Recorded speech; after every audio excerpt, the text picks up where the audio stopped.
Little is known about my grandpa, which is strange, but it's not like he's ever been a person of interest. All that we knew was that he was in the Army. After that, he suffered from PTSD and died under mysterious conditions.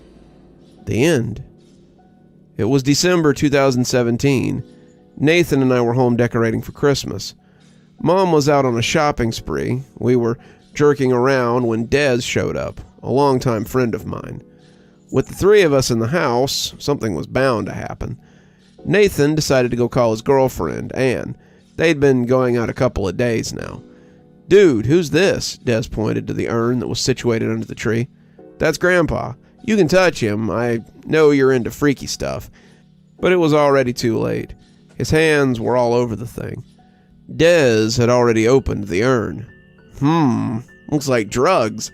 What do you think would happen if I snorted some of it? Think you'll get high or just dead? He took a handful out of the urn.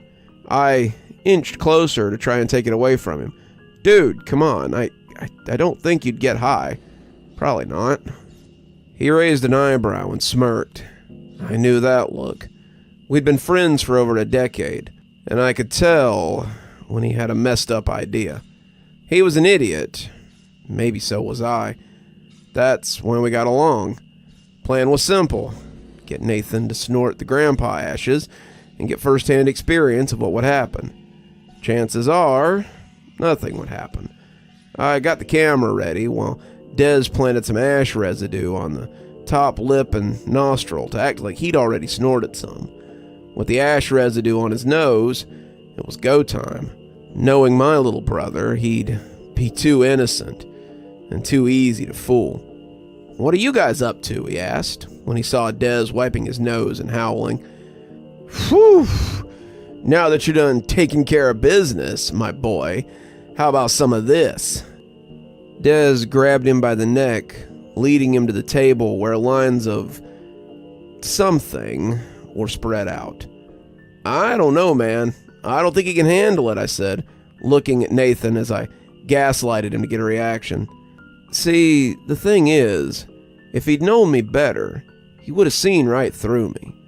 I don't even let him smoke weed with us. Why would I let him have any of whatever this was? I saw him bite down. I can. Beating his chest, trying to boost his bravado, he lowered his head, taking a deep breath and snorting the whole line. Des and I both burst out laughing. Nathan was confused for a while. Then he went stiff, his body starting to convulse. He fell to the ground, rolling and blinking rapidly. "What's happening? What's going on?" Des shoved me to the side and tried to steady him. "Get some water," he told me. I came back with a glass of water and he downed it. "What the hell, bro?" He looked at me. "What? I was thirsty." Then he proceeded to slap Nathan. "Wake up! Wake up!" Nathan continued to jerk his body. Then he went limp. There was a deafening silence in the room. Beads of sweat dribbled down my face. I splashed him with water and he woke up. What'd you guys do?" he yelled at us. We told him what had happened. We couldn't keep a straight face. We laughed about it. Then Nathan started wearing more than one jacket. He claimed he was cold. We shrugged it off. He'd come and snuggle with Mom during movies. "Mom's warm," he said, and eventually fell asleep. It was weird. The dude was 17. Still, I was getting an uneasy feeling that I kept shutting off. At times, he'd complain about how his girl, Anne, was not giving him much warmth. I assumed he was talking about sex or something and getting his blood going. How little I knew. Nathan stopped going out, and Anne stopped calling. He had quieted down about being cold. Around midnight, I'd catch him in front of Mom's room, snuggling something like a blanket. Every time I'd knock on his door, he'd come rushing out. "Everything okay, bud? What's up with Anne? Y'all break up?" He'd just act like everything was okay. Then one day, while we were watching a movie, Des leaned over and told me, "Dude, I heard from Cass's boyfriend Diego, who went with Brian to the theater, about how Matt's cousin, his brother's a little slow. He heard Kelly say, Anne's missing. I don't know, dude. It's kind of weird." That was news to me. Nathan told me that everything was fine, and he had just spoken to Anne. I think he's lying. We need to check out his room. Des looked at me like I was high. He sized me up from head to toe. I mean, I was high, but he was making it a little obvious. I'm not about to go in your brother's room and check out his weird collection of who knows what. Hey, what are you doing? Let go. Nathan had fallen asleep, snuggled up with our mom on the couch like he did sometimes, and I wasn't about to waste the opportunity. A strong stench wafted from Nathan's room as we approached. We had to cover our noses. That's nasty, man. Does he crap the bed or something? Ugh. I turned around looking for something out of place. Des had pulled his blanket and found the source of the smell. There was what appeared to be skin, neatly laid there. Parts of it were jagged. It was signs that whoever had skinned the person was an amateur. "What are you guys doing?" We both spun around and found Nathan standing there, eyes hollow and devoid of emotions or recognition. He tilted his head to the side. "Oh, I see you found Anne's blanket. She was saying I was getting under her skin, so I got under her skin all right. See, Tate, I've been feeling chilly for a while now, but Mom's home, and Anne's skin helps me sleep better at night. There's 2 more fabrics to that skin blanket, though." He took a few strides towards us, snuggling the thing, bloodshot eyes watching us. You killed Anne and took her skin? What, are you sick?" The whole scene made my head hurt, realization dawning on me. He was possessed. He had to be. "You messed up, man. Like, really messed up." Des pulled the skin by the corner. There were bloodstains and bruises. The thing was flappy. He scrunched his nose. "He's capable of that. What else is he capable of? He killed Anne and skinned her. That's just sick, man." Nathan giggled. "Nuh-uh. Anne's alive. I love her. So I didn't kill her. She killed herself to keep me warm. After the whole ordeal with the powder, I was feeling cold, you know?" My heart sank, blame crashing into me. "We did this. We did. We need to fix it. We need to fix you." I moved closer, each step heavier than the last, heart hammering in my chest. My breath was strained, and I went in for a hug. "We?" Des asked, while trying to get the cogs in his head working. "What you mean, we? Nuh-uh, brah." I watched Nathan get in bed and pull Anne's skin over his body as he let out a deep sigh. "Close the door on your way out," he said, pulling it tightly around his body, almost snuggling it. He was smiling. "Look, you might be wondering why we were so calm about all this. Some of it was the weed, but some of it was us realizing we couldn't tell anybody, because we had done this. Dez's place was the best place to think without Nathan eavesdropping. We didn't want to make him suspect us. When our heads were cleared, we yelled and kicked things and cussed at our stupidity. So your grandpa possessed your brother, and now he's doing his bidding. Your brother's a crybaby. This can't be him." Des was going up and down, biting his nails. And dead people are cold, meaning that's why he's feeling cold, and he only finds warmth in those he loves, like your mom. I fumbled for my phone and dialed her number. It went to voicemail. I tried it, and it went straight to voicemail again. Des told me to put my phone on record because he had a weird feeling. We needed to do something, but without a solid plan, things could get out of hand. That's how we did things, though. Act now and think later. Des was quick to Google some exorcist stuff and phrases. We got holy water, salt, and crosses, and we ran like hell back to my place. The lights were off, which was strange. We tried our best to sneak in and turn the lights on. Nathan was sitting on the couch, his skin blanket wrapped around him. The whole room reeked of decay, but he seemed to be asleep. Slowly as possible, we made our way towards him. Just as we came to within arm's reach, he woke up. His eyes were blood red and he went feral. He jumped up, gnashing his teeth and fingernails in my face.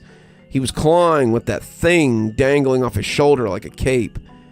Des yanked him by the skin blanket, trying to get him off of me.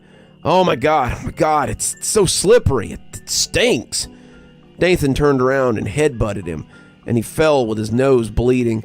I splashed him with the holy water, and he shrieked, retreating to the corner. His voice went deep. Son, don't.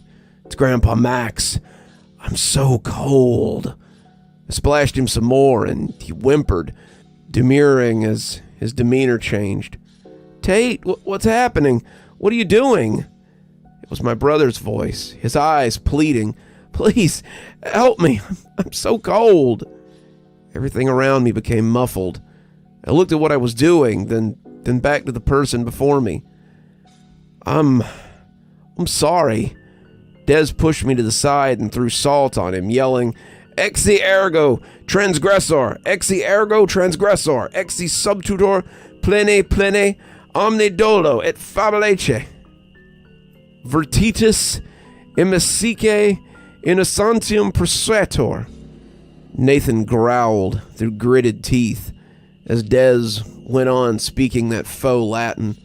A cacophony of words rained down on us. His eyes rolled to the back of his head. Lights began to flicker. He grunted like a feral animal as drool dribbled down his chin. Ni vecigo la lordum de la absimo. Nathan's body twisted and jerked. He cocked his head to the side and ground his teeth. We kept throwing salt and holy water on him, Des reciting his phrases. There was yelling back and forth in a deep, rumbling voice as Des went on. Then everything went silent. Nathan fell to the ground, limp. Is it over? Is it done? I didn't respond, but I dashed to my brother's side. I hugged him tight, and as I held him, he seemed to come back to himself some. What happened? Why am I wet and on the floor? When we told him about what had happened, he sobbed and threw away the skin blanket. His eyes looked droopy, the bags under them showing that he hadn't been sleeping much. A week later, Anne's case was closed. I went to a public phone to give the police an anonymous tip, and that was the last we heard of it. When my phone rang, I looked down and saw it was Des. Sup? I asked. He took a deep breath. This feels way too easy, don't you think? I mean, how it all went down. He waited for my response, and when he got none, he continued. See, right now, I'm in Nathan's room. Remember when we asked what happened, and he said he didn't recall anything? But then I asked if he knew any Latin prior to speaking it. You know, that stuff he was yelling back at us. He said it wasn't Latin. It was Spanish. I rolled my eyes. What are you getting at? Cogs in my brain starting to grind and sink. Des paused, but continued with a deep sigh. That's the thing. My incantation was in Latin. He was responding in Spanish, meaning he remembers. I know he says he doesn't remember, but what if he's lying? What if he was never possessed? What if... The line went dead after that, the beating of my heart echoing through my eardrums. My hands were slippery with sweat. I had trouble dialing his number. I tried calling Des back, but his phone never went through. I received 3 documents on my phone from him, and that was the end of it.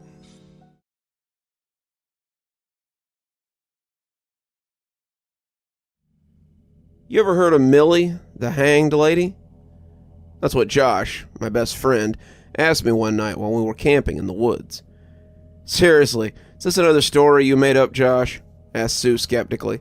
No, this is 100% true, seriously. You guys never heard of this? I shrugged my shoulders in denial. Josh loved telling stories, especially the urban legends he'd read on the internet. Most likely he'd prepared a dozen of them in advance for tonight. The story begins one night in the forest. Forest where we just happened to be, Josh began seriously. I smiled out of the corner of my mouth and exchanged a glance with Sue, who knew as well as I did, now that he was off and running, there was no stopping him. You see, Millie was a high schooler like the three of us, and ever since she was a little girl, she'd been picked on by the other kids. Millie was different from the others. She always kept to herself, didn't dare speak up, didn't mix well with the others, and soon she became the target of others' abuse. Over the years, her reputation followed her, and the harassment from the other kids in her class became increasingly cruel. Sue kept her neutral expression, but I could feel that the story touched her. She, too, had struggled to fit in after her parents had moved her here, and it was only after befriending Josh and me that she'd managed to come out of her shell. But if she hadn't, she might have been subjected to the kind of behavior on display here, too. In fact, she had confessed to me that this had even been the case at her previous school. One wintry evening, several students decided to play a prank on Millie, Josh continued, the flames from the campfire reflecting his eyes. They all grabbed scary masks and armed themselves with knives and chased Millie as she made her way home through the forest. Millie was terrified, and she fled as far as she could. She got lost in the forest. The story goes that during the night, cold, lost, and hungry, she found a rope stretched over a branch, like an invitation, and that was where she ended her life. What a horror, Sue said, still captivated by the tale. Since then, they say she haunts these woods, and that it's possible to summon her by repeating certain words. Cut the crap, I said uncomfortably. I swear it's true. All you have to do is stand in front of a branch and say, Millie, Millie, why are you so alone? 3 times. Then turn around and say, Millie, Millie, come talk to me. Just once. Then you'll hear the sound of a rope swinging under the weight of her body. And the story goes, if you're unfortunate enough to turn around and look at her, she'll kill you. Okay, that's definitely nonsense. No, really, Josh, you had me going at first, but I don't believe it anymore, Sue said, standing up. You'll excuse me, boys, but I'm going to hit the sack. Good night, and don't stay up too late tomorrow. We're leaving early. With that, she headed off to her tent. Josh and I stayed up a while, staring at the fire in silence, but as if he couldn't hold back any longer, he finally asked, Do you want to do it? Do what? I asked him. Well, repeat the sentence and everything. Come on, we've been walking around picking mushrooms all day. What the hell? I had a feeling that if I didn't agree, he'd ask me every night until I gave in. So, I preferred to take the lead. We found ourselves in front of a branch a few dozen feet from the camp, where the fire was beginning to fade. We had equipped ourselves with our flashlights to see where we were going. Josh seemed pretty excited. Have to admit that once we got to the branch, I was more apprehensive than I would have imagined about some stupid urban legend. You're the one doing it, Josh told me. Why me? It was your idea. It was your story. But I've already done it 15 times. Come on, it's your turn, man. Don't back down now. I huffed. This was pretty typical of Josh. I stood in front of the branch, flashlight in hand. Josh gave me the sentence to repeat 3 times, and with a stutter or two, I managed to get it right. I turned around, my back to the branch. Josh stood next to me because he said if he looked, it wouldn't work. Millie, come talk to me. I finally said in a whisper. "Hey, don't shit yourself," Josh laughed. We waited for a few moments. "Well, I don't hear any taunt rope noises. I guess that means I get to live." "Maybe she was busy elsewhere tonight," Josh replied with a laugh. "Come on, let's go to bed. It's starting to freeze out here." We headed back to the camp. I couldn't help but look back for a moment while holding my lamp in front of me. For a moment, I could have sworn I saw something, moving from right to left near the tree where we'd been for a few moments. Damn, I really gotta stop listening to Josh's stories. I was awakened sometime later by a scream. I scrambled to my feet, ears pricked and wondering if I'd imagined it. I could see through the canvas of my tent that it was still dark outside. "Josh, Sue?" I called aloud, our tents being right next to each other. No answer. Why the hell aren't they answering? If they're playing a prank on me, I'm gonna kill them. I grabbed the flashlight from my tent, my cell phone, and quietly stepped out. "Josh, Sue?" I asked again. I lit up their tent in turns and noticed they were both open and empty. I couldn't remember clearly what I'd heard, but I thought the scream was from a girl. I couldn't believe for a second that Sue would participate in a prank like this, but if it wasn't that, then maybe something serious had happened. As I stood there trying to think about where they might have gone and what they might be doing, a strong wind blew. To my right, a few dozen feet away, I spotted something moving. "Josh, I swear to God, if this is one of your stupid jokes," I said, as I slowly approached, my flashlight trying to shine through the vegetation around me. I walked towards where I thought I'd seen the movement, and finally I saw something just to my right moving again. Slowly, heavily, I heard the sound of a taut rope. I shone my flashlight from bottom to top, and there I saw Josh, hanging by his neck with a rope tied to a branch over a tree. I was silent for a few seconds at the shock. "Josh, please, stop this." His face was contorted in an expression of sheer terror. Eyes revolted back.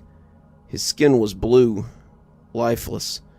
I nudged him with my hand, and he just rocked back and forth a little. I couldn't believe it. It must have been an elaborate prank on his part. It wasn't possible. Not Josh. He was glowing with life. He would never take his own life like that, in the middle of the night, on a camping trip.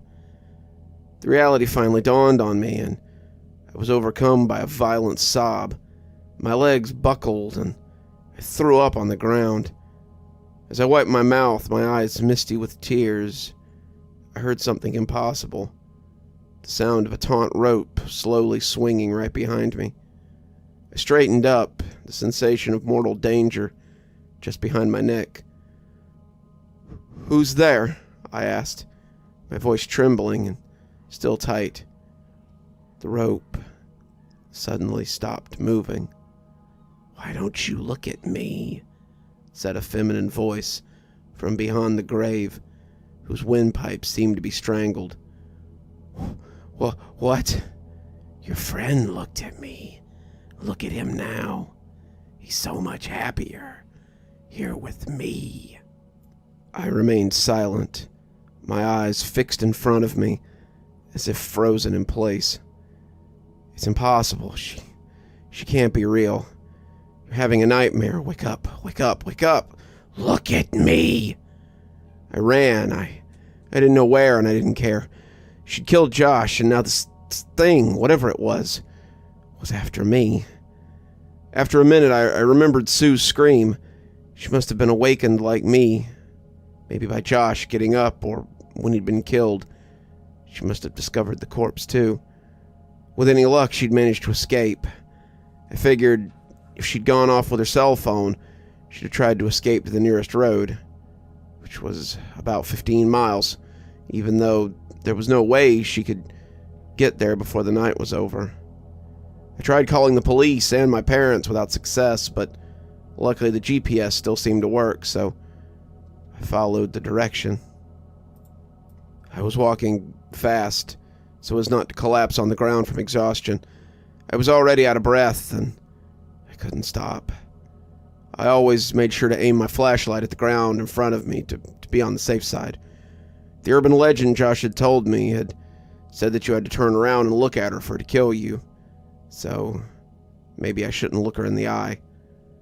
I felt like I was being stalked. I flinched at every movement of a branch in the wind, and I constantly felt eyes on the back of my neck.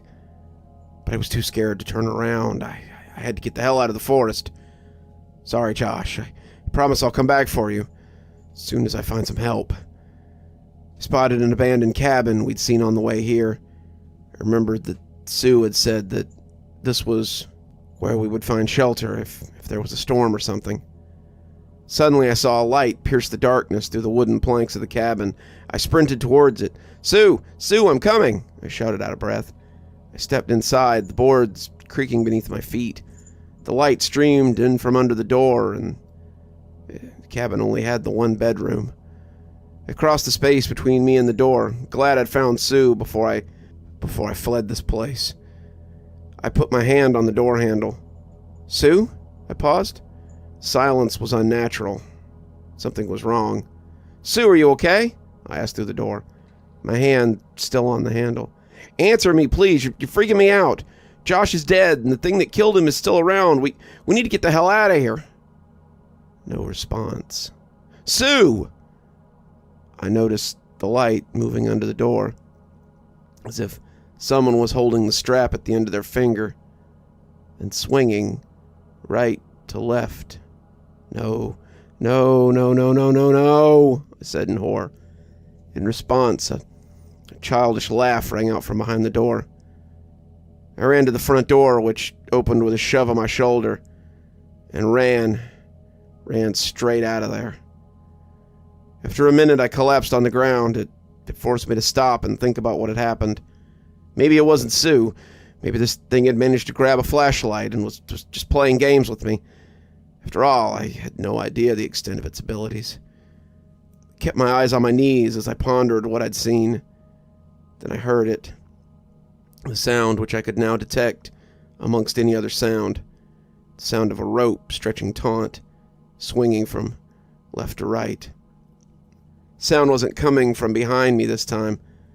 It was from my left. I could feel her sinister gaze, inviting me to look at her and sealing my death in the process. I stood up, eyes on my feet, and started to run to my right, but I was stopped in my tracks. The sound of the rope was now coming from just ahead. Without thinking, I turned in the opposite direction. Again, sound was coming from right in front of me. She's everywhere. I'm screwed. I stood there with my eyes on my feet, trying to think of a solution. Josh was dead. Sue was missing, maybe dead too, and this running around all night. I closed my eyes, and tears quickly formed at the ends. I had an idea. Legend said that it was looking at her that allowed her to kill you. What if I just kept moving forward, looking at my feet, or even closed my eyes? The idea of walking through the forest with my eyes closed sent a chill down my spine. But what other choice did I have? I've been squatting here for several minutes now, writing this message. I've tried to call the police, but every time I call, all I get is static. I don't know where Sue is or how to get rid of this thing. I'm alone, I'm cold, and I'm exhausted. If you're reading this, please help me. Please help me.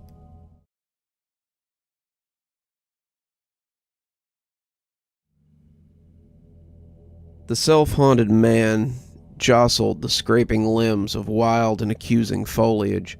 The mud began to harden beneath the soles of his bare feet, stopping the flow of a crimson trail from being left behind. The voices in pursuit mingled with the slithering of creeping things and ominous cackles of predatory beasts. Had his intention been that of seeking refuge from the others who despised his life worse than he himself, the self-haunted man would have feared the shadows to which he fled. He certainly did fear them, but the darkness held so much uncertainty for his fate. He wanted those eyes of malice upon him in the torchlight. He wanted to cry out, "Here I am, let justice be done unto me. Let your arms tear me away from this world." And because that was his true intention, the self-haunted man fled his captors, seeking safety. Were he hungry, he would starve. Were he clean, he would seek filth to bathe in. Were he to be confronted by gentle and good people, he would instead strike all with wrath unfounded. The self-haunted man sought now for his own destruction, to rid those that lived in this world of the hardship and desperation of any further torment from his corrupted mind. Or was it his soul? He hoped for the former, but he hoped for death more. And because he longed so much for oblivion for the sake of relieving others, the self-haunted man instead fled death for the sake of prolonging his own misery. The stars were gone, as was the moon. Blackness surrounded him, and his steps began to slow. It was because he now wanted to travel deep into the shadows, into the groping reach of whatever creature that found him appealing enough to sate its hunger. Slower and slower did the self-haunted man keep his pace, until he finally halted himself in a cold brook. Around him, the forest seemed to flee him instead. Even the wind made no attempt to touch his sweat and muck-soaked flesh. There was nothing but the moisture which stood in the air and on his breath. "Run," he commanded himself. His body did not obey. "Fall down and drown yourself." His body did not obey. Cry out so you can be found." His tongue remained still. "Help me," he pleaded, with whoever listened apart from his disobedient body. "Slay me." A light flickered in the distance for a moment, then died. A faded clicking sound echoed. Then the spark erupted once more. In an instant the wood was alight with the torches of a distant stranger, who immediately spied the self-haunted man. The figure lumbered through the swamp with great effort, and his form took on a monstrous quality in the rippling shadow from the flame. The self-haunted man began to back away, while the hope of his destruction filled within. Run to him, embrace him, fall to your knees, let him take you. His retreating steps quickened. He began to turn. "No!" he shouted. Sorrow filled his heart as the figure left his view, as did his chances for an end, when suddenly he heard the voice. "Flee from me! Be gone!" Horror caught hold of the self-haunted man, as not only did the words sound as though they were spoken from a wrath which haunted all the charnel houses, but his body stopped in defiance. The figure was approaching from behind him now, the squelching of mud from an irregular trod. The light of his torch revealed all the rotted bark of a desolate glade. The self-haunted man was afraid. He did not want to face this other. Somehow the thought of it was more frightening than the previous idea of the clutching abomination which lurked in the night. Yet, with these fears, turn he did. The figure hobbling towards him was cloaked in robes, smattered in grime and tattered with decay. The smell of him was vile, and the self-haunted man loathed even more his predicament, seeing how he would make no attempt to cover his nose. He breathed freely the rotten air. The eyes were the most troubling component of this menagerie, for they were alight with knowledge of itself and the world around them. This was a man. Somehow this walking desiccation was a man. The wretch spoke again, his voice softer in volume, but no less crippling to be heard, nor lacking in command. "Stay in that brook. Do not come on land with me." The self-haunted man disobeyed completely. He promptly left the cold, murky waters, and stood with the wretch on dry ground. The wretch kept his gaze upon the self-haunted man while unshouldering a satchel he carried. "Do not sit." The self-haunted man disobeyed.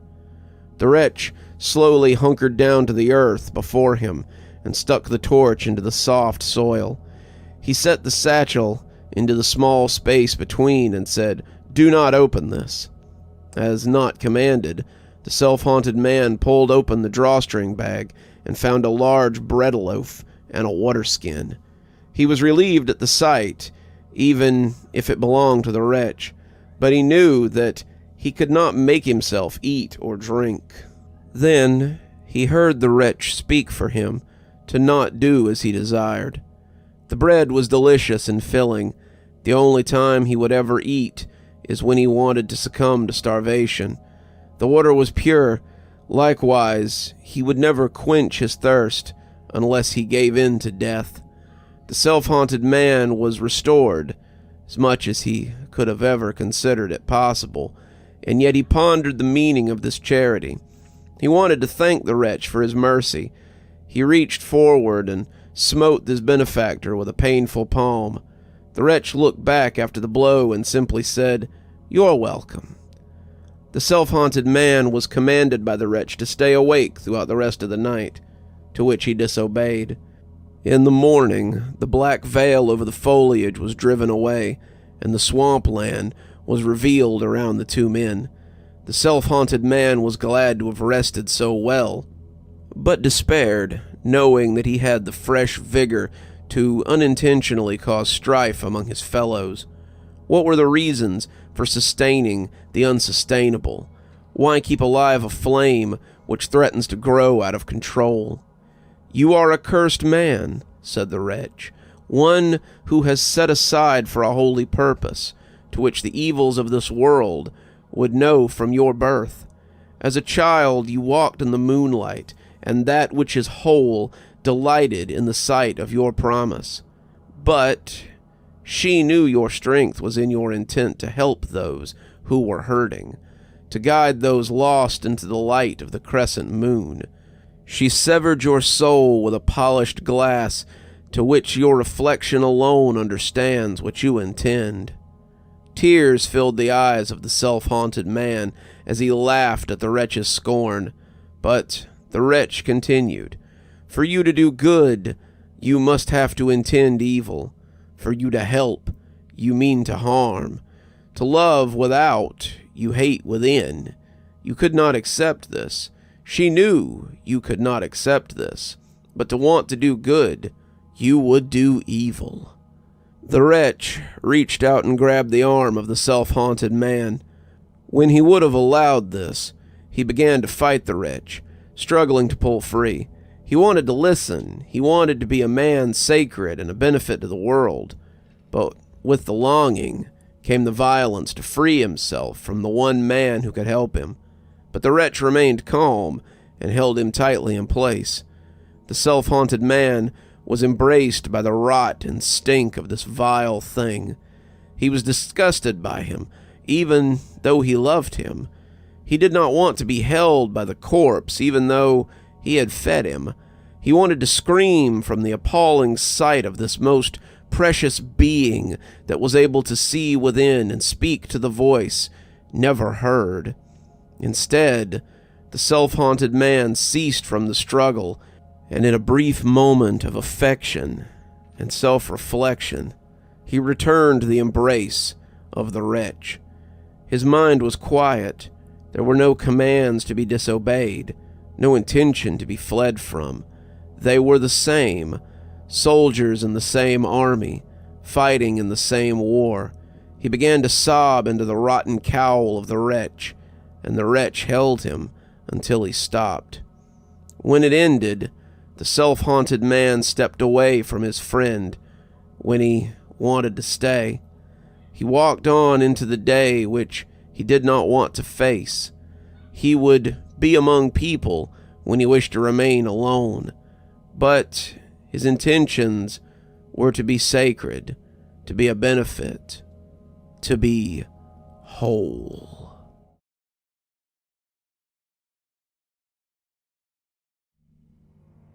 The town of Ingleswood was in the middle of nowhere, according to the map. I'd never heard of it before.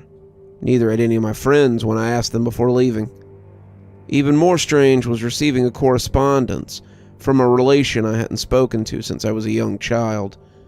It had come out of nowhere, a letter proclaiming my great-uncle to be dead and informing me that I had inherited a slaughterhouse in a town I had never heard of.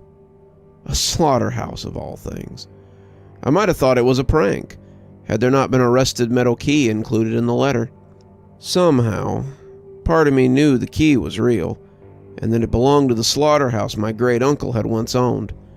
The ownership had been passed on to me, for reasons as of yet unknown, and I would have to drive up there in order to settle the inheritance. Which is why I was currently driving down a long serpentine road through a dense cluster of trees. It was still early afternoon, but the sky was gray and heavy, casting a dismal pall over the forest. Shadows crept out of the trees and onto the road, making it difficult to see without my headlights. I shuffled forward in my seat, hands gripping the wheel tighter as the trees grew around me. I'd been driving for just over 3 hours now, and it had been at least 30 minutes since I'd seen another car. According to my map, I should almost be there, yet I hadn't seen any signs of civilization. Nothing but empty fields and abandoned, ramshackle buildings in the middle of nowhere. And now, this forest that seemed endless and labyrinthine. The tires hit something in the road and the car jerked, throwing me forward in my seat. I slammed my foot on the brake and the car skidded to a halt, gravel hissing underneath my tires. I glanced in the rearview mirror and spied a shadow in the road, and I couldn't tell what it was. Had I hit an animal or something? I hadn't even seen anything. I debated ignoring it and driving off, but in the end, I cut the engine and climbed out of the car. The air beneath the trees was cold, and goosebumps prickled the back of my neck as I walked over to the misshapen lump in the road. The smell hit me first, the smell of old rotten blood. It was an animal carcass, a rabbit maybe, or something. It was too mangled and bloodied for me to tell. Flies buzzed around the torn flesh, the gray glint of bone poking from beneath the fur. Whatever it was, it had been dead for a while. I stood up and shook my head, lip curling against the stench. I'd move it off the road, but I didn't have anything with me that would do the trick, and I'd rather not touch it without proper protection. I would just have to leave it. Maybe carrion birds would come and pick it up later. I returned to my car, feeling a little bit nauseated, and drove off, watching the dead animal disappear behind me. 15 minutes later, and I finally broke free of the forest. Muted gray sunlight parted the clouds, dappling my windshield. On the other side of the trees were more fields, still noticeably empty. Found it odd that there were no cattle around, no sheep or pigs either. What was the use of a slaughterhouse if there was nothing to slaughter? In the distance, I glimpsed a small cluster of buildings. It was more like a settlement than a town. Stone and brick and straw. Not the kind of place I expected to find myself inheriting a building. Had my great-uncle really lived out in the middle of nowhere? Was that why I'd never heard of him? The road turned loose and rutted, and the car jerked and bumped as I drove closer to the town. A small sign, weathered and covered in mud, read, "Welcome to Ingleswood." At least it had a sign. The place wasn't a made-up town after all, I guessed. I pulled the car to a stop at the side of the road and pulled out my map again. The letter had contained specific coordinates to the slaughterhouse, which, according to the map, was a little distance away from the town itself, on the very border. If I followed the road for a couple more miles and then took a left, I would arrive at the house. A flutter of nervous energy tightened my stomach. Didn't really know what to expect when I got there, and what I was going to do about the situation. The only reason I'd driven down here was to get a better understanding of things, assess the area, try to figure out what to do. Should I just sell the slaughterhouse, or should I move here? The latter option didn't sound particularly appealing after getting a glimpse of the area, but wouldn't know until I had a proper look around, I guess. I followed the loose gravel road for a little while longer before spotting a turnoff to the left. The remains of a broken stone wall lined the path, and I spotted another sign that was too rusted to read. Signaled to turn, even though there was no other car in the area. I followed the path through the sheltered wooden area until I reached a small house. It was more of a cottage, really, with white brick and a thatched roof. The place had an air of dilapidation about it, as though nobody had lived here for quite some time. Considering my great-uncle had passed recently, I knew that wasn't true.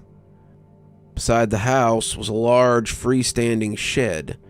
A rusted padlock was chained around the door, and I knew without a doubt that the key I'd been given was the key to the shed. Did that mean the shed was the slaughterhouse? I parked the car on the grass and climbed out. The air out here was fresh and pleasant, a nice change from the city, though beneath the fragrance of nature I could smell something else, something darker, richer, old blood and rust and butchered meat.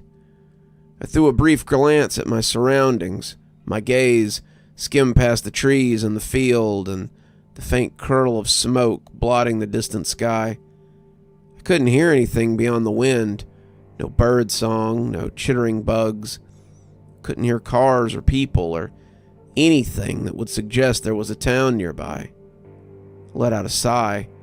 Maybe it would feel lonely living out here. I was used to the city, after all.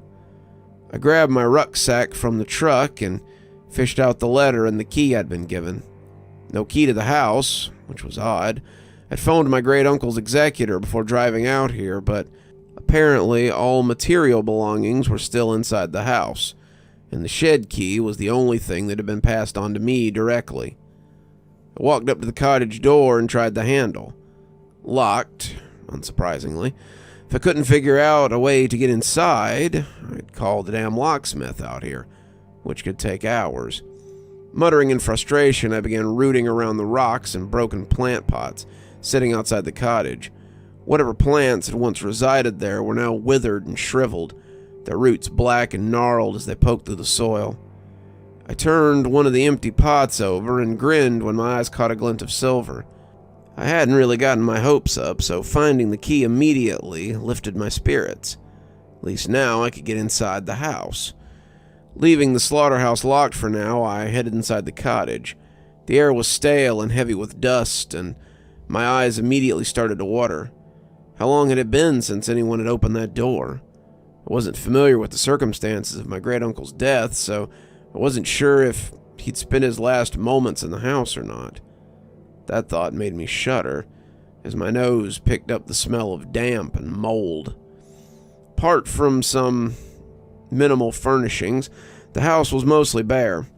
I didn't know what kind of man my great-uncle had been, but apparently he didn't like clutter, and very rarely dusted.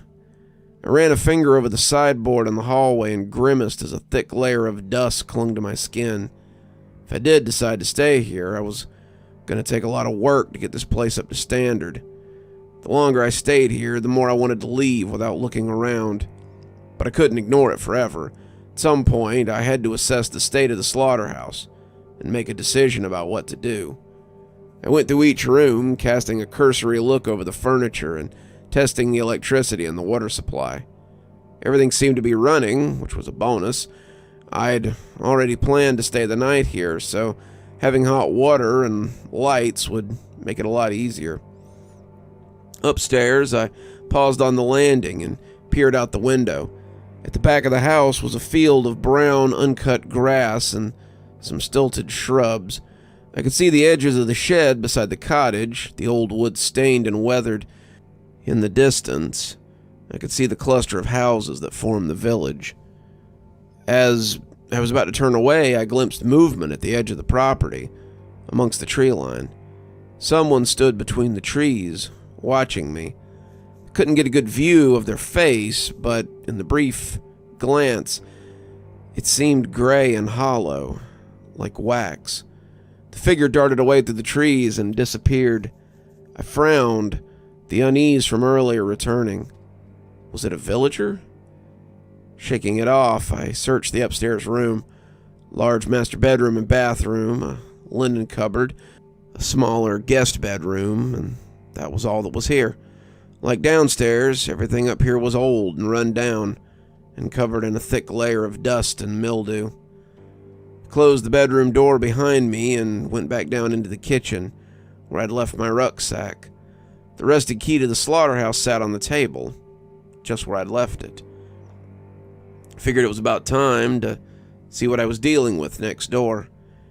Grabbing the key, I left the house and went across to the shed. The metal of the padlock was ice cold against my fingertips as I inserted the key and twisted it.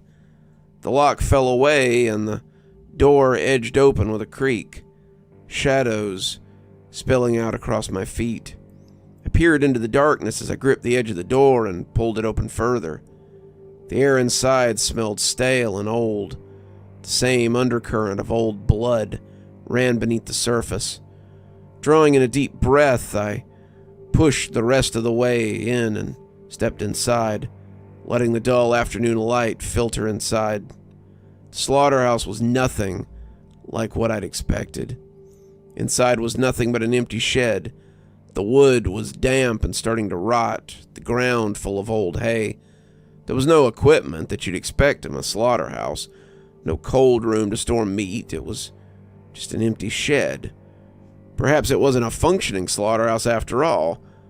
Then why had it been called such in the inheritance? Something glinted in the sunlight and I looked up. Several large metal hooks hung from the ceiling, the kind that you hung meat on. But what was the point when there was nowhere to prepare it? Unless I was missing something. This was a plain old shed with some leftover meat hooks still stuck to the ceiling. I raked a hand through my hair and sighed. Was it a waste coming all the way out here?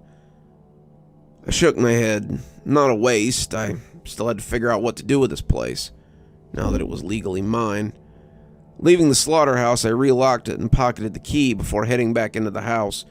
It was getting on in the afternoon, and I was tired from driving all morning, so I decided to grab a bite to eat while considering my options. By the time evening had rolled around, I still hadn't made up my mind about the place. There wasn't much merit in staying here if the slaughterhouse couldn't actually be used, and I didn't particularly fancy being stuck in the middle of nowhere. I could sell it, but not as it was. It would take a bit of work to get it into decent shape and make it appealing to potential buyers. The final option was just leave it here to gather dust, but it seemed like a waste. I had debated heading to the village to see who lived there, but after spying the strange figure watching me from the trees, part of me had been reluctant to venture too far from the house. Maybe I'd walk down there in the morning. As dusk grew outside, shadows encroaching further into the cottage, and a chill crept into my bones, I turned on most of the lights and went around drawing the curtains to block out the night. I wasn't fond of sleeping in unfamiliar places, so I spread my sleeping bag on the floor of the downstairs sitting room instead of upstairs. Using hot water from the kitchen, I made myself some instant noodles and ate them from the packet, listening to the radiator clank and groan as it rattled to life. Being on my own in a strange house was starting to make me feel a little unsettled, so I turned on the television to fill the silence. Nothing but static burst from the screen, so I switched it off just as quickly. With nothing else to do, I headed to bed early. I nestled into my sleeping bag and spread another blanket over me to ward off the chill. Fell asleep the second my head hit the pillow. I woke up early the next morning to the sound of someone tapping at the window. Blinking away the grogginess, I sat up. The room was still dark, shadows lingering around the edges. I reached over to switch on the lamp and stretched the crinks out of my neck from camping on the floor all night. What was making that noise? The curtains were still drawn, but I could see movement in the gap between the edges. Climbing stiffly to my feet, I walked over to the window and tentatively pulled the curtains aside, peering out.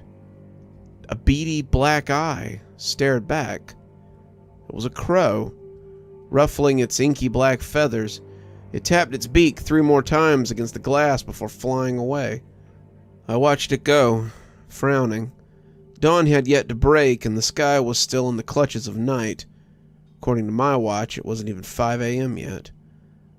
But I was awake now, so I dragged myself into the kitchen to get some instant coffee. I slept right through the night, but I remembered having strange dreams in the midst of it. Dreams about meat and fresh and bloodied meat hooks. No doubt because of the circumstances I'd found myself in. When I returned to the living room, I found the key to the slaughterhouse sitting on top of my rucksack. I thought I'd left it on the kitchen table, and seeing it elsewhere left me momentarily disconcerted. Had I moved it there? I must have. There was nobody else here but me. Maybe I'd slept less well than I thought. I didn't trust the pipes enough to have a hot shower, so I changed into a fresh pair of clothes and drank my coffee until the light grew outside. It was another damp, gray day, and the forest was as silent as it had been last night. Wherever that crow had flown off to wasn't anywhere close by. Once it was light enough to see by, I grabbed the key to the shed and went outside to investigate. I didn't really expect it to look any different, but maybe having had a full night's rest would give me a different kind of insight into what to do with this place. I unlocked the door, letting the padlock and chain fall to the ground with a heavy thump, and pulled it open. Inside was dim, and it took me a second for my eyes to adjust. As soon as I glanced inside, I froze, my heart lurching in my throat. The slaughterhouse was no longer empty. Thick slabs of dark meat hung from the rusted hooks, the air thick with the smell of fresh blood. What the hell? Where had it come from? Last night, there had been nothing in here. The shed had been locked, and as far as I was aware, the only key to open it was in my possession. How had this meat gotten in here? Who was responsible? I took a step inside, feeling perturbed and perplexed by the discovery. There was just under a dozen chunks of flesh, as lean and expertly cut, glistening red in the morning light. I wasn't familiar with meat in this form, so I couldn't tell you which animal it belonged to, but I could tell it had been prepared recently. All of a sudden, I felt unnerved and unsafe. What was going on here? This was supposed to be my property, yet someone had clearly been creeping around here last night, hauling slabs of meat into my shed. I didn't like the thought of that at all. As I tried to sift through my thoughts, I heard approaching footsteps from behind. My heart pulsed faster as I turned around, not sure what to expect. A group of about 20 people were approaching my property from the trees. The first thing I noticed was their gauntness. Like that mysterious figure I'd seen in the forest, their skin was pallid and their flesh sunken, their clothes hanging like rags off bony shoulders. They looked starved. "Meat," one of the strangers cried, their voices hoarse and brittle. "We have meat again." "We have meat again," someone echoed. "We are saved." "What?" I muttered, stumbling back in surprise as the group of people, presumably from the village, drew closer. "What's going on?" "You brought us meat. You saved us," the older villager in the front of the mob said, reaching out his hands in a thankful gesture. Before I could do or say anything, the villagers piled into the shed and began removing the meat from the hooks, slinging it over their shoulders with joyous cries. "Wait, what are you doing?" I blurted, aghast at their action. The man from before tottered up to me, his eyes sunken and his cheeks hollow. "Thank you. We're so happy the slaughterhouse has a new owner." He seemed about to turn away, so I quickly grabbed his arm, my fingers digging into his flesh. What is going on here? Where did this meat come from? A slow smile spread across the man's face, revealing pink, toothless gums. "You don't know? This place is cursed. See?" He pointed into the shed, and I followed his gaze. Fresh meat was starting to grow from the hook, materializing from air. The flesh grew and expanded until it was the same size as the others, and one of the villagers quickly removed it from the hook. I stared in bewildered silence, struggling to put the pieces together of what I was seeing. What was happening here? Where was the meat coming from? How could it just appear like this? I still don't understand, I finally uttered in a hoarse whisper. Felt like I was in the middle of a dream or a nightmare. The hooks give us flesh, the man said. But where does it come from? I said, shaking my head. This flesh that never stops growing on these hooks is the flesh of the slaughterhouse's owner. It is your flesh, the man explained, his dark eyes glistening in the dimness. Behind me, meat continued to grow from the hooks, and the villagers continued to harvest it. My flesh? I whispered, the words sticking in my throat. What do you mean? I looked down at myself. I was still intact. How could it be my flesh? It's a reproduction of your flesh. This flesh never rots, never goes bad. It is as alive as you are. The man still wasn't making any sense. How could it be my flesh? How was any of this possible? These villagers, this place, were crazy. The longer I stayed, the more danger I would be in. I had to leave as soon as possible. As if reading my thoughts, the man placed a hand on my arm, a warning look in his eye. There are conditions you must follow. However, he said, his voice a low rasp, if you ever leave this town, your bond to this place will be broken, and the flesh will start to rot. My mouth went bone dry, the ground feeling unsteady beneath my feet.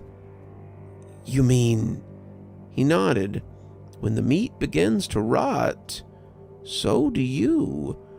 Your body will decay and eventually perish, and we, the ones who rely on your flesh, will starve.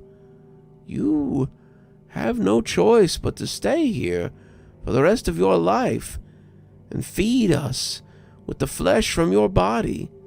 This is your duty, he said, tightening his old crooked fingers around my arm.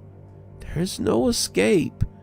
You must accept your fate or wither away, just like the owner before you.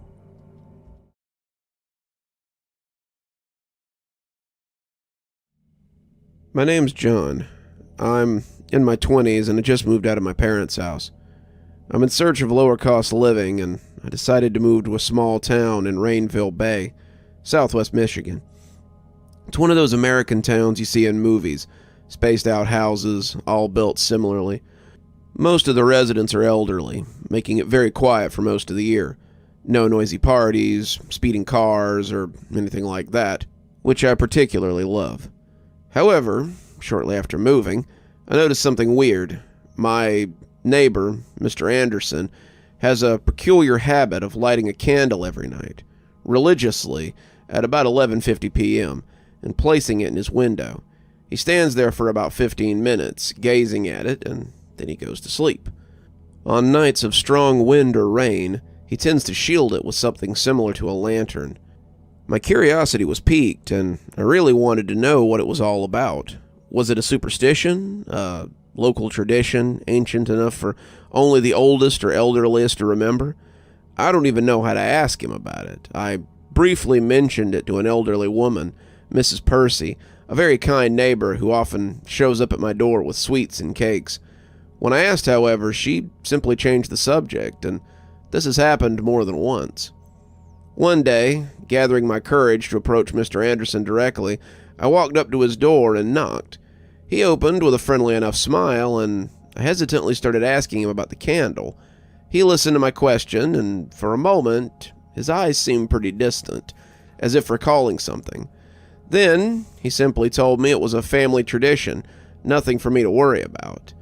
Unsatisfied with the vague answer, I tried to insist for more details, but he politely closed the door, saying he preferred to keep family traditions a secret. I was frustrated, but my curiosity only grew. I decided to search for information at the small cultural center in town, hoping to find some record that explained the tradition or someone who could shed some light on it. However, my efforts were in vain. The files were scarce, and the few available details on Ranaville Bay didn't mention anything about lighting candles. I tried talking to the officials who handled the center, but they acted similarly to Mrs. Percy. Gradually, all this denial of information became an obsession for me. I waited all night by the window, just waiting for the moment when he would light his candle. On a holiday eve, I even stayed up all night to see if the candle could go out or when he would remove it.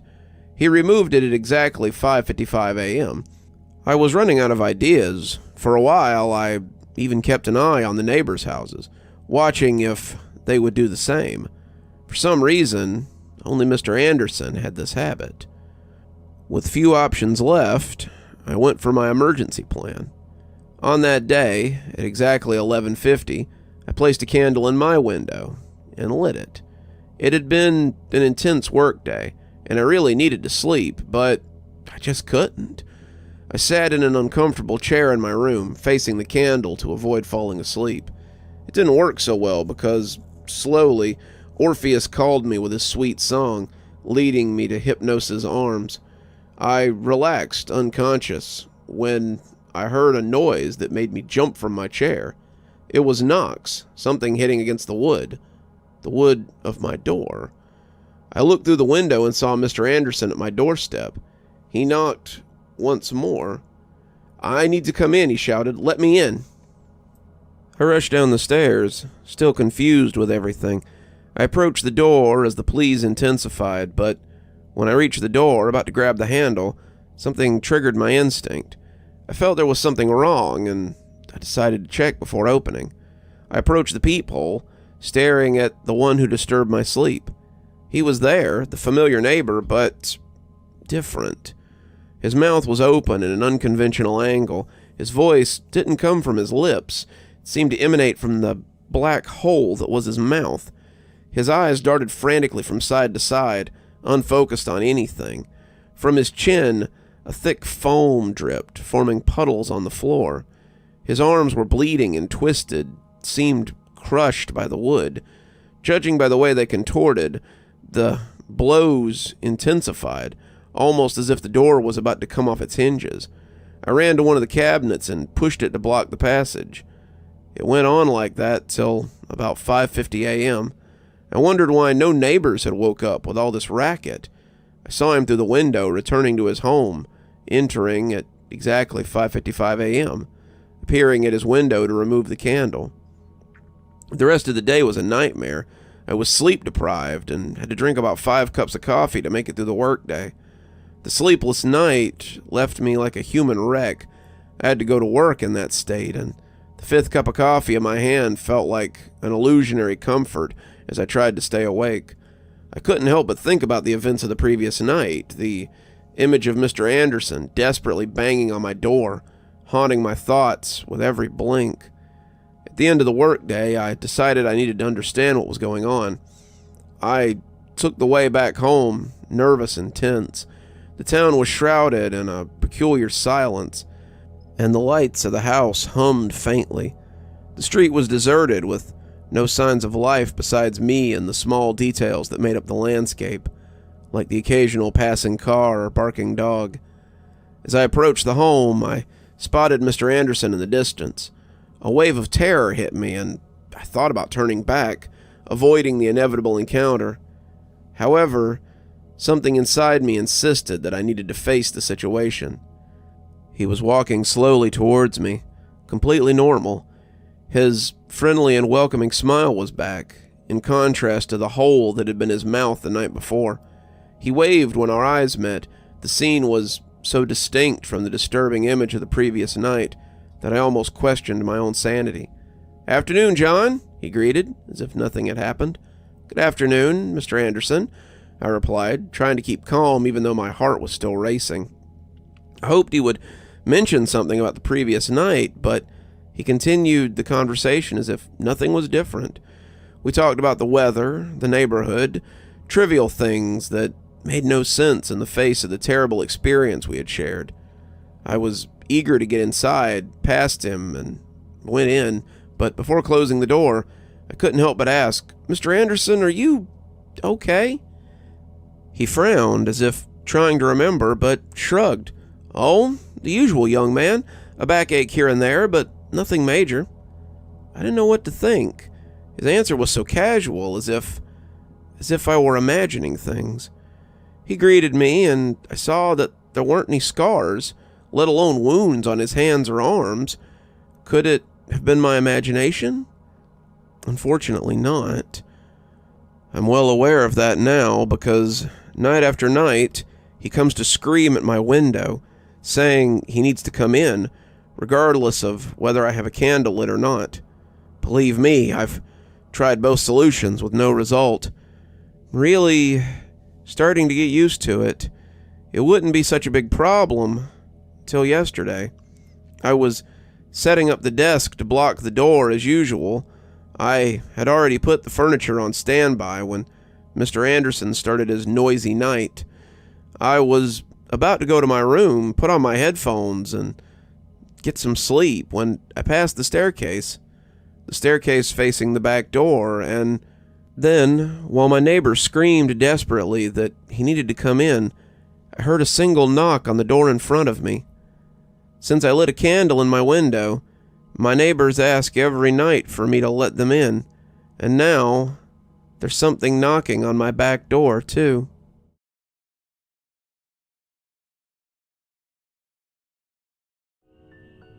The year is 1999.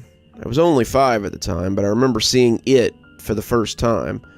A man who was parkouring and keeping up with the car.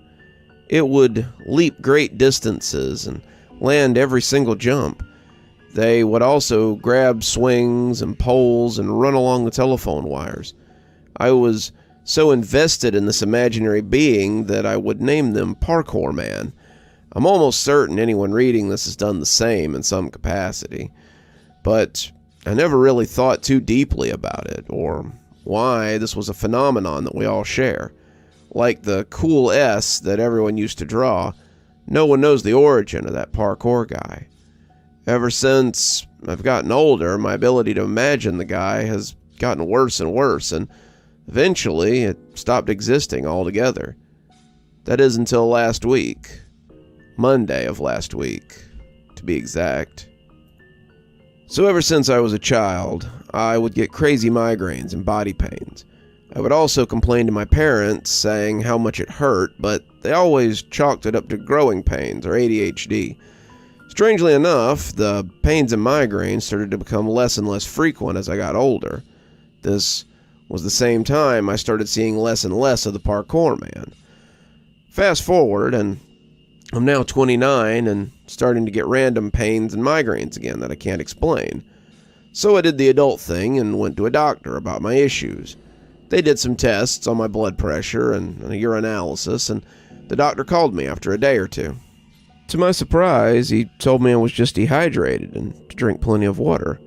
I drink about a gallon of water a day. I don't know how I'm dehydrated.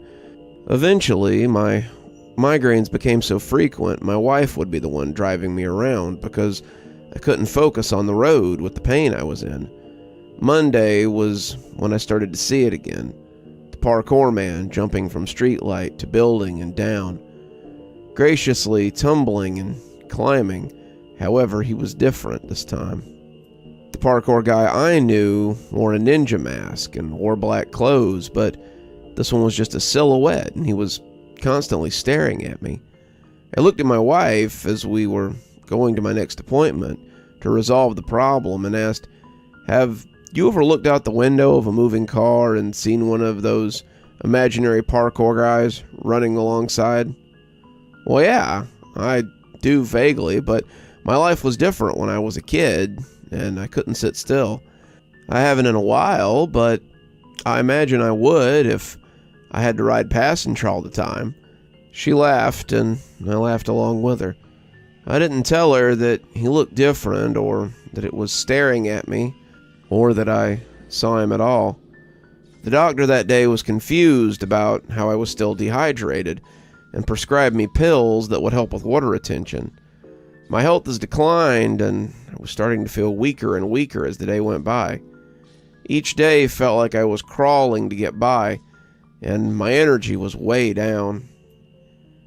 3 nights ago, I was awoken by a strange sound coming from the kitchen. My head was pounding and my mouth was dry and sticky. That sound was probably the migraines playing tricks on me, so I would get up and get some water, I told myself, to calm my nerves more than anything.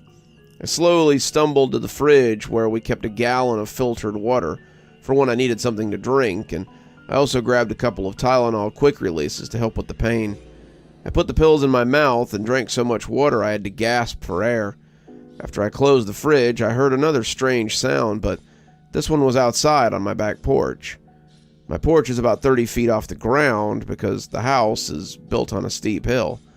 I walked with one eye open to see what it was. I looked around with the blurry vision I had and saw it hanging from my porch, staring at me, though I could only see the top of its fingers and its eyes. Its face was always blank or blurry, but this time I could see its deep black eyes and pale skin. There was a sheen of water on top of its head. I slowly backed away, thinking this may be a hallucination due to fever or pain. I just went back to bed and tried my best to ignore it. The next day I got up and went to the kitchen for more water, and I looked at the porch. The door was wide open. There was no sign of forced entry either, only a single set of footprints entering the home and vanishing once it passed the rear door. Ever since seeing that, I had a strange feeling I was being watched, no matter if I was inside or outside. I could feel it watching me with those black eyes. Throughout the day, I kept experiencing the feeling of unease and dread. The day seemed to drag on, and now and then I would catch a glimpse of the man in the mirror or the glass. I had another appointment that morning and needed to leave. My headache had gotten worse, but the pain and fatigue had been getting better. While inside the car, I laid my head against the cool glass, which gave me a moment of reprieve from the heat and the migraine that I'd been dealing with. I usually closed my eyes, but the feeling of being watched kept me from dropping my guard and sleeping. Looking through the window, I could see it standing in front of the car. This time, I got to see its whole face. Pale white skin with deep black eyes, but no mouth or nose. He only had holes on the sides of his head, which I assumed were his ear holes. Seeing it standing in front of the car shocked me to my core, and I screamed in terror. My wife tried to comfort me by showing me there was nothing there. She stepped out of the car and stood right where it did, and he disappeared behind her. "See, hun? You're just going through delirium due to dehydration. I love you. It's going to be okay." She spoke in a calming voice. However, I knew better. I knew it was real. I don't know what it wanted, but I could feel it was waiting for me to be alone. As we pulled away, I could see its blank, expressionless stare as it stood in our driveway, watching me ride away. As we traveled the old streets in the downtown section of my city, I would catch a glimpse of it, staring at me and not moving. It would be on top of a building. Cold, expressionless eyes would meet me and cause me dread and anxiety, as if it was there and there was nothing I could do. I tried my best to look away, but every time I would, it would show up in the center of my vision. I tried closing my eyes, but I could still see it in my head, staring. We arrived at the doctor's office, an off-tan building with a blue tin roof. A sign on the building in an orange hue declared it to be Mercy Medical Center, and it was shining with light. I felt my fear response speak in my chest, telling me not to enter the place, as I was going to die by walking in. The gates of Tartarus were standing in front of me, wanting me all the more. My wife tugged on my shirt and held my hand, guiding me through, her face shining through my fuzzy vision. With her help, I was able to get to my doctor and start talking. Before we started, I had to sign a few forms, which I couldn't remember what was for. An experimental drug, but it was supposed to help. This is a new type of drug meant to target the part of the brain that controls blood pressure and nerves. Seems that your blood pressure is really high, and this should bring it down. We can only guess that it's a hypertensive crisis that's been drawn out for a week, but since the condition is pretty scary, we've been trying to get you into whatever we can to monitor you.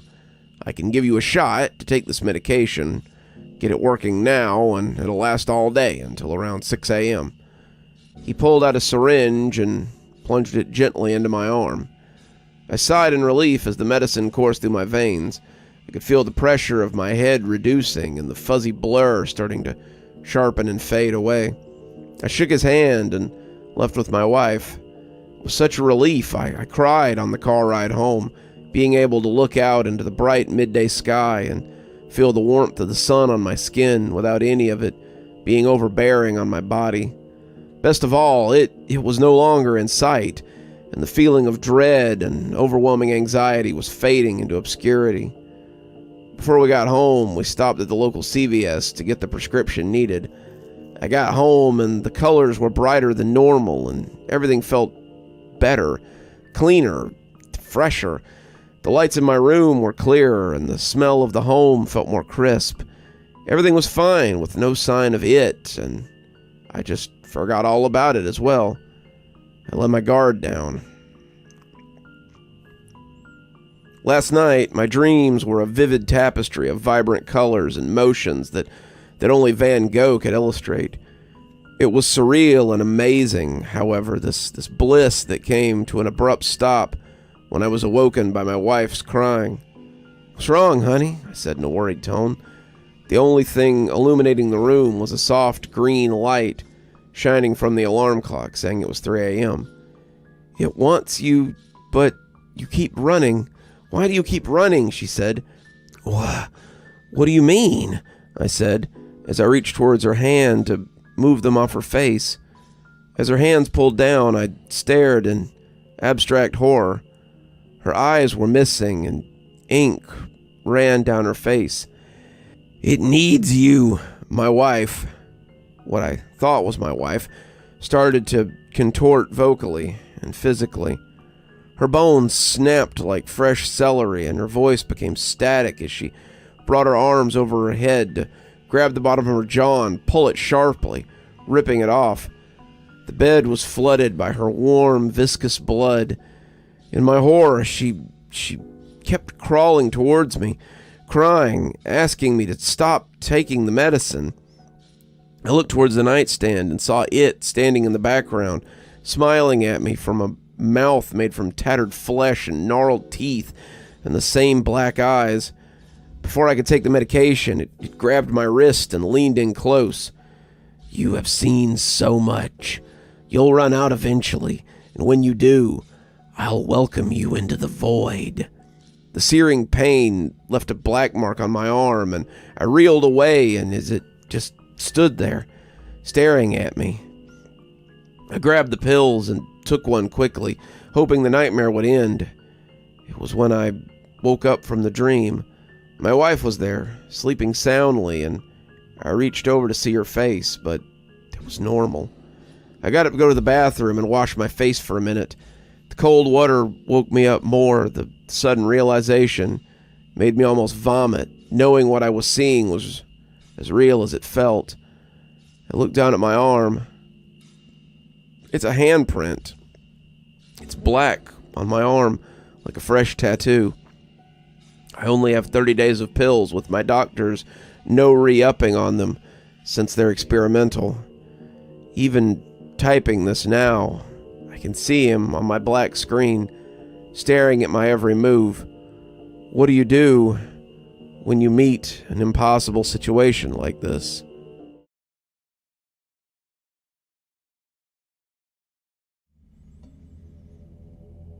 I never imagined that one sentence could terrify me so much. I'm sitting in my living room, shaking and listening to the tape on my Walkman, over and over again. I don't understand what's going on. Maybe you can help me. It all started last night when I was spending the evening with some friends. There was Sam, a childhood friend, and his girlfriend, Olivia. Cedric, a friend I'd made from work. Despite his shyness at the parties like this, he was actually pretty smart. Finally, there was Brad and Mia, a couple of friends I'd known for years, who'd already started arguing on the road.